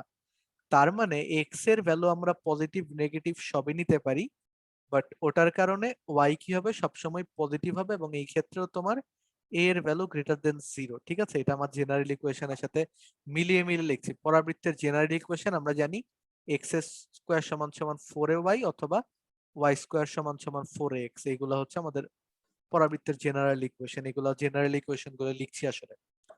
আচ্ছা, তারপরে যে ব্লুটা যেটা আছে, ব্লুটার কথা চিন্তা করো। ব্লুটার কথা যদি আমরা একটুখানি ভাবি তাহলে দেখো, ওয়াই এর ভ্যালু আমরা পজিটিভ নেগেটিভ সবই নিচ্ছি, বাট ওটার এফেক্ট এক্স এ কি হচ্ছে, এক্স কিন্তু সবসময় তোমার নেগেটিভ দিকেই থেকে যাচ্ছে। সেই ব্লুটার ক্ষেত্রে যেটা হবে সেটা হচ্ছে ওয়াই এর ভ্যালু পজিটিভ নেগেটিভ যাই নাও না কেন, এক্স এর ভ্যালু সবসময় কি থাকছে, নেগেটিভ, এবং এ এর ভ্যালু এখানে হবে গ্রেটার দেন 0। তার মানে অ্যাকচুয়ালি টোটালটা মাইনাস হচ্ছে। আচ্ছা, ভায়োলেটটার কথা চিন্তা করো। ভায়োলেটটার কথা চিন্তা করলে তোমার এক্স এর ভ্যালু পজিটিভ নেগেটিভ সবই হতে পারে, তার মানে এক্স স্কোয়ার, আর ওটার কারণে ওয়াই এর ভ্যালু সবসময় নেগেটিভ হবে, এবং অবভিয়াসলি এ গ্রেটার দেন 0 এই জায়গাতে লিখতে হবে। ঠিক আছে, তো এইগুলাই হচ্ছে আসলে আমাদের জেনারেল ইকুয়েশন গুলো, যে কোনো পরাবৃত্তের ক্ষেত্রে মাঝখানে সুন্দর মতো একটা ফুল তৈরি করে। ঠিক আছে, সো এই হচ্ছে আমাদের আপাতত পরাবৃত্তের যে 4টে ইকুয়েশন আছে, 4টা জেনারেল ইকুয়েশন। এখন তারপরে আমাদের অবভিয়াসলি পরাবৃত্তের যে সাধারণ পরাবৃত্তের যে কি বলে তোমার বিভিন্ন অংশ সমূহ আছে, সেগুলো সম্পর্কে একটা বিস্তর আইডিয়া নেওয়া লাগবে। সো দেখো, এইটা আমাদের একটা পরাবৃত্ত, এবং এই পরাবৃত্তটার তোমার কার্ভেচারের যে পয়েন্টটা, তার মানে যেই পয়েন্ট থেকে দুই দিকে কার্ভেচারটা সেম হয়, ওই কার্ভেচার সেম এর পয়েন্টটাকে আমরা বলি হচ্ছে শীর্ষ। ইউজুয়ালি এ দ্বারা প্রকাশ করা হয়। ঠিক আছে, সো বুঝতে পেরেছো যে কার্ভেচারটা যেখান থেকে দুই পাশে সেম, ওটাকে আমরা কি বলি, শীর্ষ। ঠিক আছে, আরো অনেক ভাবে করে ব্যাখ্যা দিতে পারি আসলে। আচ্ছা, তো প্রত্যেকটা পরাবৃত্তের যেমন বৃত্তের একটা কেন্দ্র থাকে, সো বৃত্তের তো কেন্দ্রটা হচ্ছে একটা সার্টেন সেন্টার, যেটা তোমার ওখান থেকে সব দিকে সমান। বাট সেম ভাবে করে পরাবৃত্তগুলোরও অনুপাতগুলোকে আমরা ওই যে এসপি বাই পিএম ওই আকারে উৎকেন্দ্রিকতার সাহায্যে চিন্তা করলে এমন একটা পয়েন্ট আছে যেটাকে আমরা কি বলি, উপকেন্দ্র বলি, এবং উপকেন্দ্রের পয়েন্টটাকে আমরা এস দ্বারা প্রকাশ করি। ঠিক আছে, একটা মিনিট অপেক্ষা করো তো। হ্যাঁ নাফি বলো। হ্যাঁ বলেন।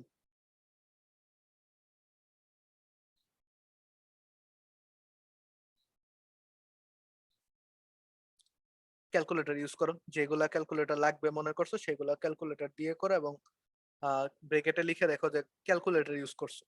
ঠিক আছে, সি লিখে দেখো, ব্রেকেটে যদি সি লেখো তাহলে বুঝবো ক্যালকুলেটর ইউজ করছো। ওকে, বাই। আচ্ছা, তো এটাকে আমরা এস বলতে পারি। ঠিক আছে, উপকেন্দ্রকে আমরা এস দ্বারা প্রকাশ করি, এবং পরাবৃত্তের ক্ষেত্রে কি হয়, যদি আমরা পরাবৃত্তের উপরে যে কোনো বিন্দু পি নেই, পরাবৃত্তের উপরে যে কোনো একটা বিন্দু যদি, রেড কালারে করে এটা,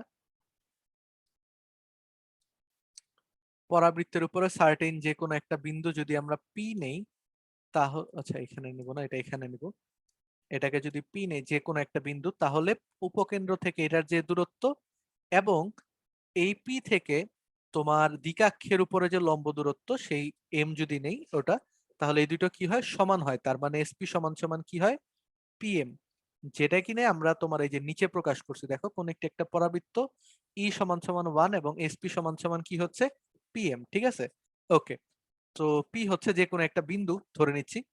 আচ্ছা, অক্ষরেখা কি, শীর্ষ এবং উপকেন্দ্রগামী যে রেখাটা আছে সেটাকে আমরা আসলে বলি হচ্ছে অক্ষরেখা। ঠিক আছে, সো উপকেন্দ্র এবং শীর্ষগামী যে রেখাটা আছে সেটাকে আমরা বলছি হচ্ছে অক্ষরেখা। আচ্ছা, অক্ষরেখার উপরে লম্ব যেটা কিনা তোমার উপকেন্দ্র দিয়ে যায় সেটাকে আমরা কি বলি, উপকেন্দ্রিক লম্ব।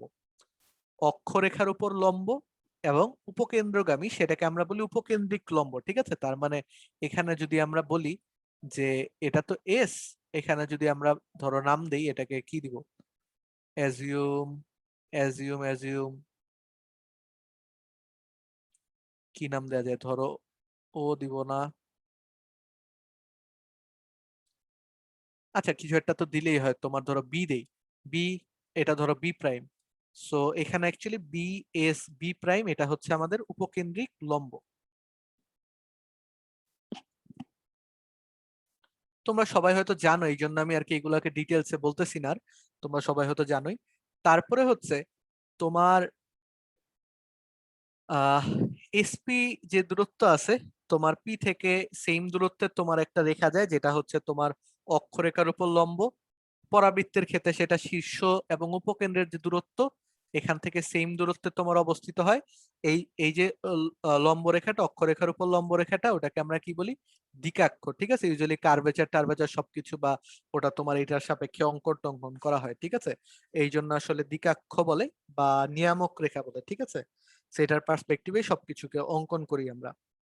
ওকে, সেইগুলা হচ্ছে বিভিন্ন পার্ট আসলে আমাদের পরাবৃত্তের। আচ্ছা, এসপি সমান সমান যে পিএমটা বলেছিলাম এটা তোমার এখানে আমি কষ্ট করে অঙ্কন করেছি, বাট এটা তোমার এই যে, আচ্ছা এটা তো বি বলেছিলাম, এটা তোমার এখানে অঙ্কন করে দেয়া আছে আসলে পি এক্স ওয়াই এসপি, এটা এস এটা পি, এটা হচ্ছে পিএম। ঠিক আছে, তো এটা হচ্ছে তোমার আলটিমেটলি ওই রেখাটা এসপি সমান সমান পিএম। পরাবৃত্তের ক্ষেত্রে কি হয়, এসপি সমান সমান পিএম।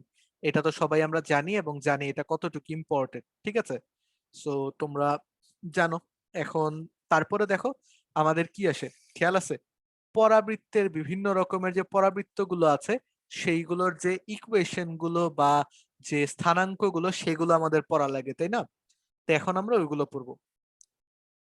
তো খেয়াল করে দেখো এখানে একটা ডিটেইলড পরাবৃত্ত দেয়া আছে। তো আমরা কি জানি, এই যে এস, এসটা হচ্ছে আমাদের উপকেন্দ্র, এটা হচ্ছে আমাদের শীর্ষ, জেডটা হচ্ছে আমাদের জেডটা হচ্ছে আমাদের নিয়ামক রেখার পাদবিন্দু। ঠিক আছে, আচ্ছা, আর এদিকে দেখো যেহেতু আমরা ওয়াই স্কোয়ার সমান সমান 4ax বলেছি, তাহলে আমাদের শীর্ষটা অবভিয়াসলি কোথায় অবস্থিত হবে, এক্স অক্ষ এবং ওয়াই অক্ষের ছেদবিন্দু অর্থাৎ মূল বিন্দুতে। তো অ্যাকচুয়ালি এটাতে এ হচ্ছে মূল বিন্দুতে, অথবা বলতে পারো যে এটার কার্ভেচার যে পয়েন্টটা আছে সেটা তোমার এক্স অক্ষ এবং ওয়াই অক্ষের সাপেক্ষে ইয়ে হচ্ছে। ঠিক আছে, তো এরকম আর কি। তার মানে শীর্ষবিন্দুটা হচ্ছে তোমার এক্স অক্ষ এবং ওয়াই অক্ষের ছেদ বিন্দুতে অর্থাৎ মূল বিন্দুতে অবস্থিত। ওকে, সো এই হচ্ছে আমাদের আপাতত কাহিনী। তো এটা যদি হয় তাহলে আমাদের কি কি হয় বলো, আমাদের যে ইয়েগুলো বের করা লাগবে। তোমরা একটা কাজ করো, ঠিক আছে, তোমরা একটা কাজ করো, সেটা হচ্ছে খাতার মধ্যে একটা ছক টাইপের করো। ঠিক আছে, খাতার মধ্যে একটা ছক টাইপের করো। মোটামুটি তোমরা খাতাটাকে ইয়ে করো, কি বলে, উল্টায় নাও।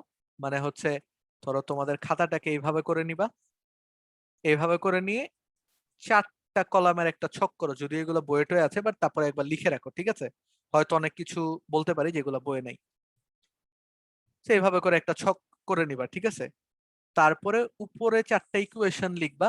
একটা হচ্ছে ওয়াই স্কোয়ার সমান সমান 4x, এক্স স্কোয়ার সমান সমান 4ay। আচ্ছা, 4টা ছক করবা না 5টা করবা? 5টা করতে পারো। 5টা করলে এটা লিখবা হচ্ছে বৈশিষ্ট্য বা এরকম কিছু একটা, ঠিক আছে। তারপরে লেখো হচ্ছে ওয়াই স্কোয়ার সমান সমান -4x, তারপরে লেখা হচ্ছে এক্স স্কোয়ার সমান সমান -4ay, ঠিক আছে। এরকম তাহলে 5টা কলাম করো, ঠিক আছে। 5টা কলাম করো, তাহলে তোমাদের প্রত্যেকটা এই যে এইগুলা কলামগুলা না একটু ছোট ছোট করে রাখলেই হবে, এগুলা কিন্তু আর বড় করে রাখা লাগবে না। তাহলে এই কলামগুলো একটু ছোট ছোট করে রাখলে হবে, ছোট ছোট করে রাখো। এটা এই কলামটা একটুখানি বড় রেখো, এই কলামটা একটু বড় করে করো, ঠিক আছে। করে রাখো, আমরা একটা পড়বো এবং বাকিগুলার কম্পারেটিভ যা আলোচনা আছে সেগুলো আমরা জানবো, ঠিক আছে। আমার ওভাবে করে একটা ছক দেওয়া উচিত ছিল আসলে, বাট বুঝোই তো তোমার মোটামুটি তাড়াহুড়োর উপর স্লাইড তৈরি করেছি। আজকের কন্টেন্ট যদিও খুবই কম, তার মানে বোঝানোর বা অ্যাকচুয়াল কন্টেন্ট খুবই কম, বাট এই স্লাইড প্রিপেয়ার করতে আমার জানার উপরে দিয়ে চলে গেছে, ঠিক আছে। আচ্ছা, তো এইভাবে করে সবাই ছকগুলো করে ফেলি এবং যে সিরিয়ালে লিখেছে ওই সিরিয়ালেই লিখি, কারণ তাহলে আমাদের ছকগুলো পূরণ করা আসলে সহজ হবে।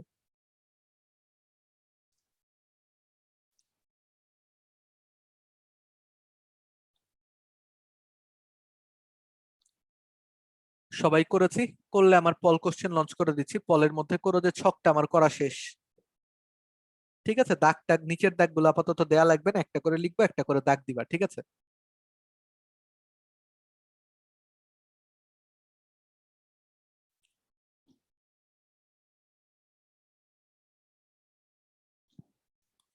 পাঁচজনের ছক করা শেষ।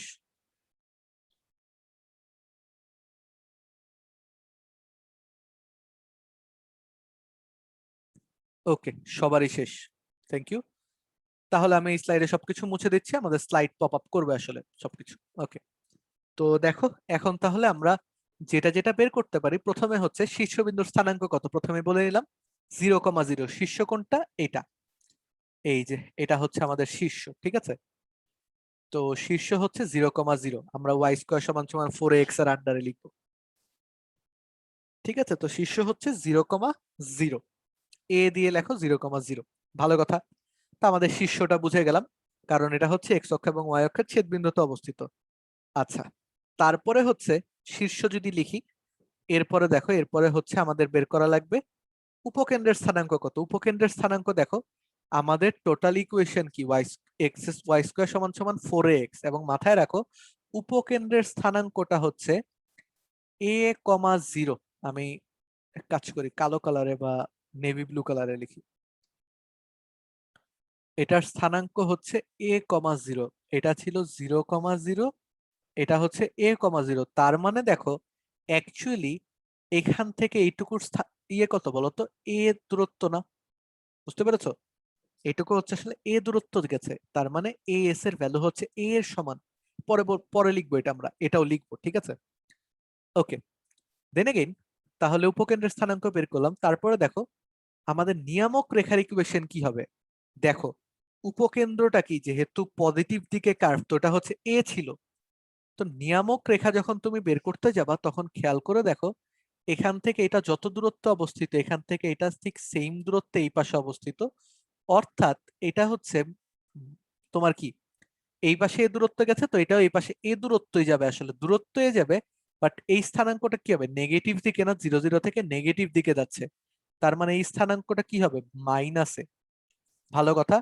এবং নিয়ামক রেখাটা কি, ওয়াই অক্ষের সমান্তরাল, ওয়াই অক্ষের সমান্তরাল রেখার ইকুয়েশন কি হয়, এক্স সমান সমান সামথিং, যেটা মাইনাসে দ্বারা যায়, অর্থাৎ এক্স সমান সমান কি হবে, মাইনাসে। বুঝতে পেরেছি? সো আমরা ওই যে বৈশিষ্ট্যর যে ঘরটা আছে সেখানে লিখবো নিয়ামক রেখার ইকুয়েশন, তারপর ওয়াই স্কোয়ার সমান সমান 4x এর ঘরে লিখবো এক্স সমান সমান মাইনাসে, ঠিক আছে। এইটুকু লিখলে হবে আসলে।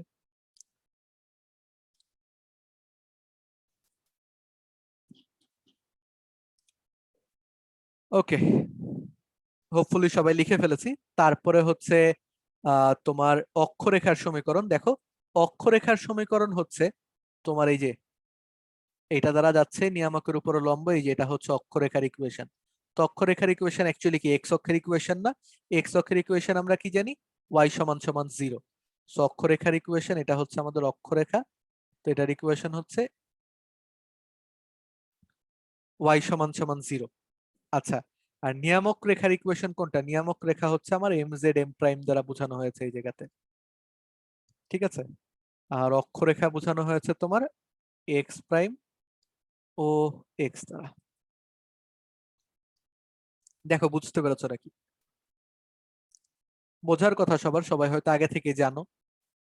এরপরে দেখো উপকেন্দ্রিক লম্বের ইকুয়েশন। উপকেন্দ্রিক লম্ব হচ্ছে উপকেন্দ্র অক্ষরেখার উপর লম্ব যা উপকেন্দ্রগামী, এই যে এল এস এল প্রাইম, এটা হচ্ছে এল এস এল প্রাইম, ঠিক আছে। তার মানে উপকেন্দ্রগামী অক্ষরেখার উপর লম্ব।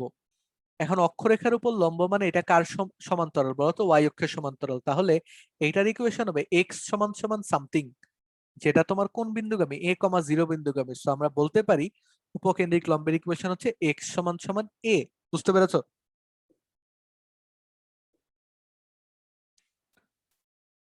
ওকে, সো বাম পাশে বৈশিষ্ট্যের ঘরে লেখো উপকেন্দ্রিক লম্বের ইকুয়েশন, তারপরে লেখো এক্স সমান সমান এ হচ্ছে ওয়াই স্কয়ার সমান সমান 4ax এর কাছে।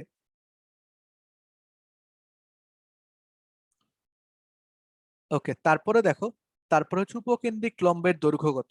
আচ্ছা, উপকেন্দ্রিক লম্বের দৈর্ঘ্য আসলে বলতে কি বোঝাচ্ছে? তোমাকে এল থেকে এল প্রাইমের দৈর্ঘ্য বের করতে বলেছে, এল এল প্রাইমের দৈর্ঘ্য বের করতে বলেছে।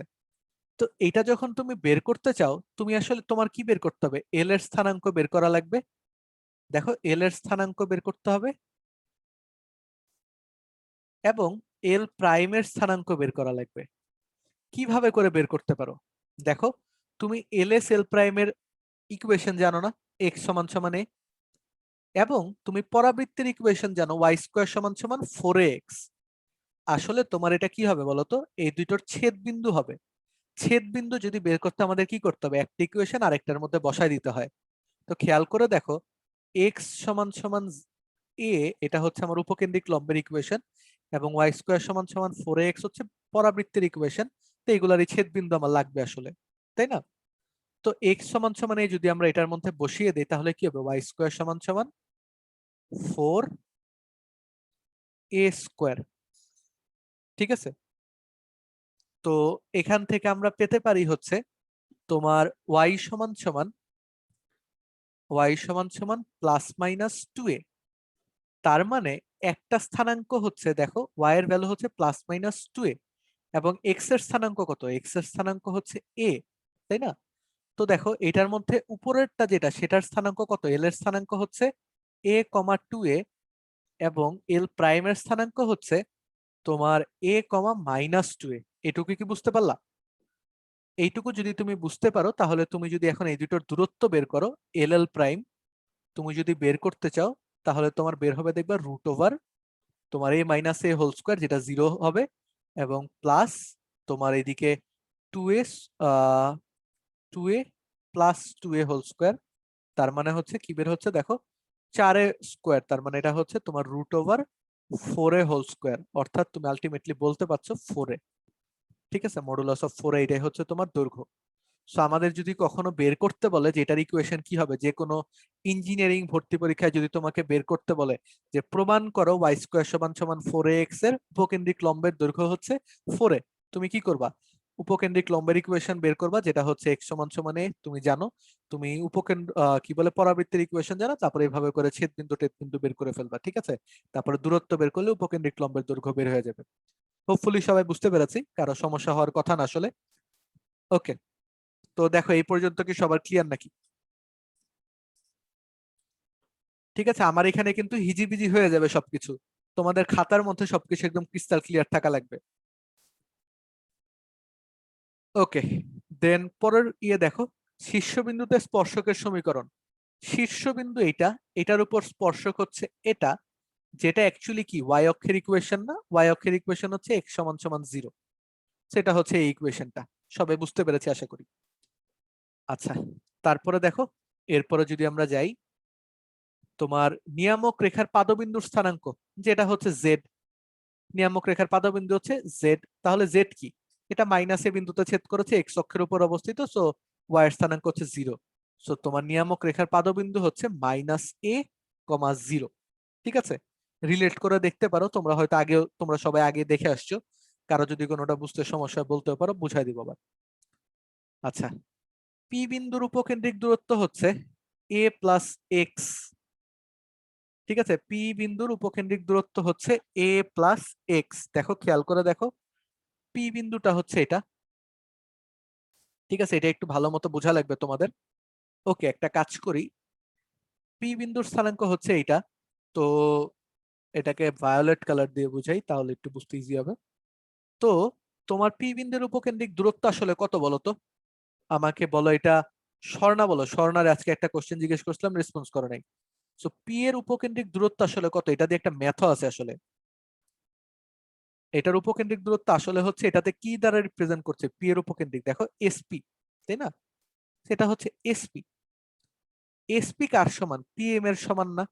দেখো, এসপি সমান সমান হচ্ছে পিএম, যার মধ্যে খেয়াল করে দেখো পি এর ভ্যালু তো এক্স। তার মানে এই যে এইটুকুর ভ্যালু হচ্ছে অ্যাকচুয়ালি কার সমান? এক্স এর সমান না? এবং এইটুকু দেখো, এইটুকু কার সমান? এ জেড এর ভ্যালু হচ্ছে এ এর সমান।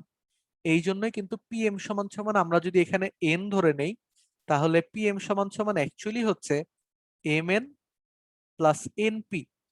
এম এন এর ভ্যালু হবে তোমার এ এর সমান, এনপি এর ভ্যালু হবে তোমার এক্স এর সমান।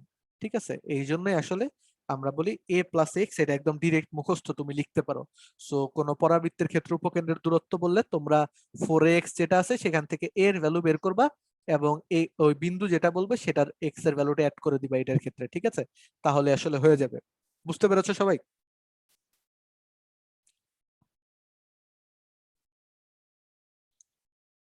সবাই হোপফুলি বুঝতে ভাইয়া পেরেছো।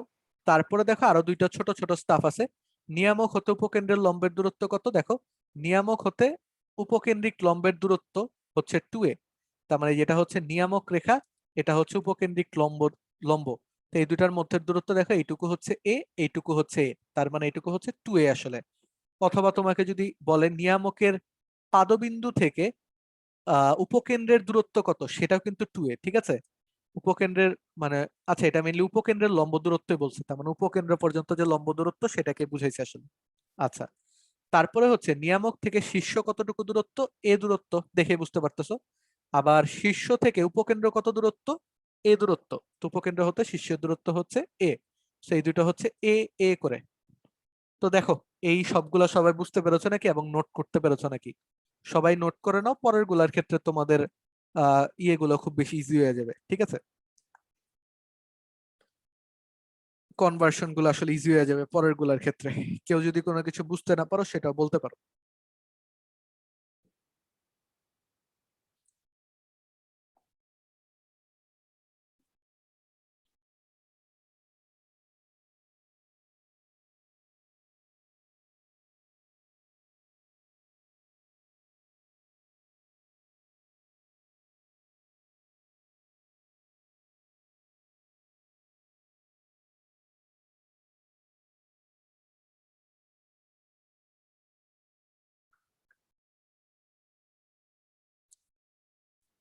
ওকে, সো কথা হচ্ছে, এখন আমরা যদি, তোমাদের সবার তোলা শেষ তো, তাই না? কারো তো তোলা বাকি নেই হোপফুলি। সো তোলা যদি শেষ হয়ে থাকে তাহলে দেখো, আমরা যদি পরের স্লাইডে যাই, পরের স্লাইডে কি বলেছে? এক্স স্কোয়ার সমান সমান 4a y, যেটা সেটার জন্য কি হবে? দেখো অ্যাকচুয়ালি কি হয়েছে, ইকুয়েশন আগেরটাই ছিল ওয়াই স্কোয়ার সমান সমান 4x, এটাতে ইকুয়েশন হচ্ছে এক্স স্কোয়ার সমান সমান 4a y। তাহলে এটার মধ্যে হয়েছে কি, এক্স এবং ওয়াই এই দুটোর ইন্টারচেঞ্জ হয়েছে না বলো? এক্স এবং ওয়াই এই দুটোর হয়েছে ইন্টারচেঞ্জ। বুঝতে পেরেছো সবাই? এক্স এবং ওয়াই এই দুটোর ইন্টারচেঞ্জ হয়েছে। তো আমরা যেটা করব সেটা হচ্ছে, আমাদের ওয়াই স্কোয়ার সমান সমান 4x ইকুয়েশনের জন্য যে যে টার্মগুলো আছে সেইগুলোতে যখন কোনো স্থানাঙ্ক থাকবে, স্থানাঙ্ক যদি তোমার থাকতো a, b, এই দুইটাকে সুইচ করে আমরা লিখবো হচ্ছে b, a। ঠিক আছে, এটা ছিল, এটা যদি তোমার ওয়াই স্কোয়ার সমান সমান 4x এর জন্য হতো, আমরা এক্স স্কোয়ার সমান সমান 4a এর জন্য লিখবো হচ্ছে, এটাকে উল্টা করে দিব। ঠিক আছে, এছাড়া যদি কোনো ইকুয়েশনের মধ্যে তোমার এরকম থাকে যে এক্স সমান সমান ধরো এ, তাহলে ওটাকে আমরা কি করব, এক্স কে তোমার রিপ্লেস করে দেব ওয়াই দ্বারা, তো ওয়াই সমান সমান এ হয়ে যাবে আসলে। ঠিক আছে, এটা এখানে না লিখে একটু বাইরে লিখি। তাহলে কোনো কিছু যদি x সমান সমান a থাকে ওটাকে আমরা রিপ্লেস করে লিখবো হচ্ছে y সমান সমান a, ঠিক আছে? এরকম আর কি। তো x এবং y এই দুটোকে রিপ্লেস করে দিলে আমার ইকুয়েশন গুলো হয়ে যাবে, ঠিক আছে? তো খেয়াল করে দেখি আমরা আমরা যদি একটু খেয়াল করে দেখি তাহলে হচ্ছে শীর্ষবিন্দুর স্থানাঙ্ক 0 0 এই দুটাকে যদি উল্টায় পাল্টায় দিই তাহলে 0 0 থাকবে আসলে। তারপরে দেখো উপকেন্দ্রের স্থানাঙ্ক আগেরটাই কি ছিল, a, 0, এটা হবে 0, a, বুঝতেই পারছো? এটা তোমার আগে যেটা তোমার x অক্ষের উপর অবস্থিত ছিল এটা তোমার y অক্ষের উপর অবস্থিত, এই জন্যই তোমার চেঞ্জটা হয়ে গেছে। সবাই বুঝতে পেরেছি? সেম ওয়েতে আমার বাকি জিনিসগুলো চেঞ্জ হচ্ছে। দেখো নিয়ামক রেখার ইকুয়েশন আগে ছিল y অক্ষের সমান্তরাল, এখন হচ্ছে x অক্ষের সমান্তরাল, ঠিক আছে? তো এই জন্য এটার ভ্যালু হচ্ছে y সমান সমান -a। তারপরে তোমার সেম ওয়েতে বাকি যে ইকুয়েশন গুলো আছে সেগুলো তোমরা লিখে নিতে পারো এবং মিলাই নিতে পারো আসলে এটার সাথে, ঠিক আছে? দেখো আমরা জাস্ট এক্স এবং ওয়াই গুলোকে চেঞ্জ করেছি সামহাও। সো সবাই তুলে নেই, এবং জিনিসগুলো যদি কারো কোনোটা বুঝতে অসুবিধা হয় অথবা আমি যদি কোনোটা ভুল তুলে থাকি তাহলে তোমরা বলে দিও একটুখানি।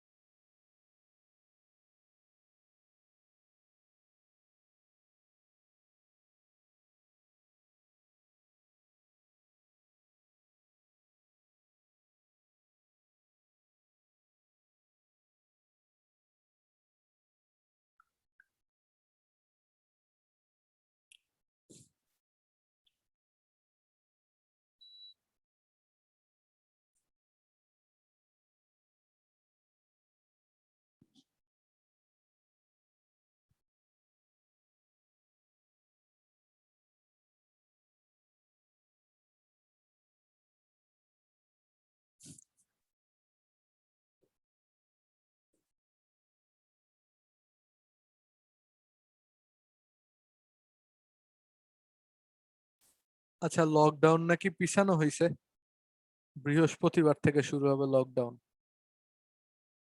1 তারিখ থেকে। আচ্ছা, ওকে। সো সবাই বুঝতে পারছো মনে হয়। এরপরে দেখো এগুলা কি তোলা শেষ সবার? আমি পল কোশ্চেনটা লঞ্চ করে দেই, আর সবাই একটুখানি তুলে রেখো, ঠিক আছে? মানে কথা হচ্ছে আমি জানি এগুলো বইয়ের মধ্যে আছে, বাট খাতার মধ্যে যতবার তুলবা তোমাদের প্র্যাকটিসটা আসলে তত বেশি হবে। তো সবাই একটু খাতাতে তুলে রেখো, আর জানো এটা লাস্ট টাইমের প্র্যাকটিস আমাদের।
ওকে, সো হোপফুলি সবার তোলা শেষ হয়ে গেছে। তারপরে দেখো তারপরের যে ইকুয়েশন গুলো আছে এগুলো তোমরা স্লাইড দেখে তুলে নিতে পারো, অথবা আমি বলে দিচ্ছি ওয়েটা। দেখো এই যে ইকুয়েশনটা এটা হচ্ছে আমাদের প্রথম যে ইকুয়েশনটা আছে সেটার সাথে রিজেম্বলেন্স। জাস্ট প্রথম ইকুয়েশনটা কি ছিল দেখো, ওয়াই স্কোয়ার সমান সমান 4x, এটা হয়েছে কি ওয়াই স্কোয়ার সমান সমান -4x। তো প্রথম ইকুয়েশনে যা যা তোমার আছে সেগুলোর আগে যদি তুমি একটা মাইনাস বসায় দাও ভ্যালুগুলোর মধ্যে, তাহলেই তুমি পেয়ে যাবা হচ্ছে এই ইকুয়েশনের যে পার্ট গুলো আছে সেগুলো। তুমি একটা একটা করে দেখতে পারো, যেমন 0 0 এটা তো কিছু হবে না, বাট এটা তোমার a,0 ছিল, এটা হয়ে যাবে -a,0। তারপরে এক্স সমান সমান মাইনাসে ছিল, এটা হয়ে যাবে এ, ঠিক আছে? কারণ জাস্ট পজিটিভ এবং নেগেটিভ সাইডটা চেঞ্জ করে ফেলছে, তাই না? কার্ভেচারের দিক যেহেতু চেঞ্জ হয়ে গেছে, এখন আমার উপকেন্দ্র হচ্ছে নেগেটিভ অবস্থিত কিন্তু নিয়ামক হচ্ছে পজিটিভ অবস্থিত, ঠিক আছে? এই জন্য আর কি বাকিগুলো তোমার চেঞ্জ হয়ে যাচ্ছে, বুঝতে পারছো? তো এইভাবে করে বাকিগুলো তোমরা তুলে নিতে পারো স্লাইড দেখে দেখে। ঠিক আছে, বেশ কিছু জিনিস অবশ্যই একই থাকে, ওইগুলো আমার দেয়া হচ্ছে যাতে তোমরা প্রত্যেকটার কম্পারেটিভ আলোচনাগুলো করে ফেলতে পারো বা একবারে খাতার মধ্যে থাকে। ঠিক আছে, বইয়ের মধ্যে মোস্ট প্রবাবলি এতগুলো নেই, এবং আমরা যতগুলো পড়বো আসলে সবগুলোই তোমার এভাবে করে পড়বো আর কি। ওকে, সো এটা বুঝতে পেরেছো। এবং সেম ওয়েতে তোমার ওয়াই স্কোয়ার সমান সমান -4x যেহেতু এরকম, সো পরের যেটা এক্স স্কোয়ার সমান সমান -4ay, ঠিক আছে, এটাও তোমার কি হবে দেখো, এটাও কিন্তু তোমার সেকেন্ড যেটা পড়েছি, তার মানে এক্স স্কোয়ার সমান সমান 4ay, ওইটার ইকুয়েশন গুলোর সাথে হচ্ছে তোমার জাস্ট মাইনাস অ্যাড করে দিবা, তাহলে দেখবা এইটার যে ইকুয়েশন গুলো আছে সেগুলো আমরা পেয়ে যাচ্ছি। ঠিক আছে, তো আলটিমেটলি আমরা যদি সম্পর্কগুলোকে দেখি, তাহলে আমরা যদি প্রথম যে পরাবৃত্তটা দেখলাম ওয়াই স্কোয়ার সমান সমান 4x, সেইটার ইকুয়েশন গুলো যদি শুধু মুখস্থ করি, তাহলে বাকিগুলো কিন্তু আমরা রিলেটিভ তোমার সম্পর্ক দিয়ে কিন্তু এই টোটাল জিনিসগুলো পড়ে ফেলতে পারবো। ঠিক আছে, ওই জিনিসগুলো কিন্তু ইকুয়েশন গুলো কিন্তু বের হয়ে যাচ্ছে। ধরো তোমার ওয়াই স্কোয়ার সমান সমান 4x এর জন্য মুখস্থ করেছো, তোমার সামনে আছে এক্স স্কোয়ার সমান সমান, ধরো তুমি পড়েছ হচ্ছে এইটার জন্য 4x এর জন্য, তোমার ইকুয়েশন দেয়া আছে এক্স স্কোয়ার সমান সমান -4ay। তো তুমি কি করবা, তোমার এইটার যে ইকুয়েশন গুলো আছে এটাকে তুমি সবার প্রথমে এক্স এবং ওয়াই কে উল্টায় দিবা সবার প্রথমে। ঠিক আছে, তোমার প্রথম কাজ কি হবে, এক্স এবং ওয়াই এই দুটোকে উল্টে দেয়া, এবং তারপরে যেগুলো বের হবে ওইগুলোর আগে একটা করে মাইনাস দিয়ে দেয়া। ঠিক আছে, মাইনাস দিয়ে দেয়া, তাহলেই তোমার আসলে হয়ে যাচ্ছে এইটাতে ফরমেশন। তো তোমার সবকিছুর রুট হচ্ছে যে কোনো একটা, তুমি যেটা পড়বা একটা ইকুয়েশনের জন্য পড়বা, বাকিগুলো দেখবা হয়ে যাবে। নোট খাতাতে 4টাই থাকবে, কারণ তোমার যে কোনো মোমেন্টে, ধরো এটার ক্ষেত্রে পরাবৃত্তের ক্ষেত্রে কোনো এক্সেপশন নাই, বাট অন্যগুলোর ক্ষেত্রে যদি কোনো এক্সেপশন আমরা পাই, সেইগুলো যাতে আমরা সুন্দর মতো নোট ডাউন করে রাখতে পারি। Am I clear to you all? সবাই হয়তো বুঝতে পেরেছি, তো তোমরা এগুলো করে নিও অথবা ভিডিও দেখে স্ক্রিনশট তুলে নিও। আজকে অনেক রাত হয়ে গেছে, আমার পরের ক্লাসে একটা প্রেজেন্টেশন দিতে হবে, ওটার জন্য আজকে প্র্যাকটিসও করতে হবে একটুখানি। ঠিক আছে, তো ওই জন্য আজকে এখনই আল্লাহ হাফেজ বলে দিচ্ছি।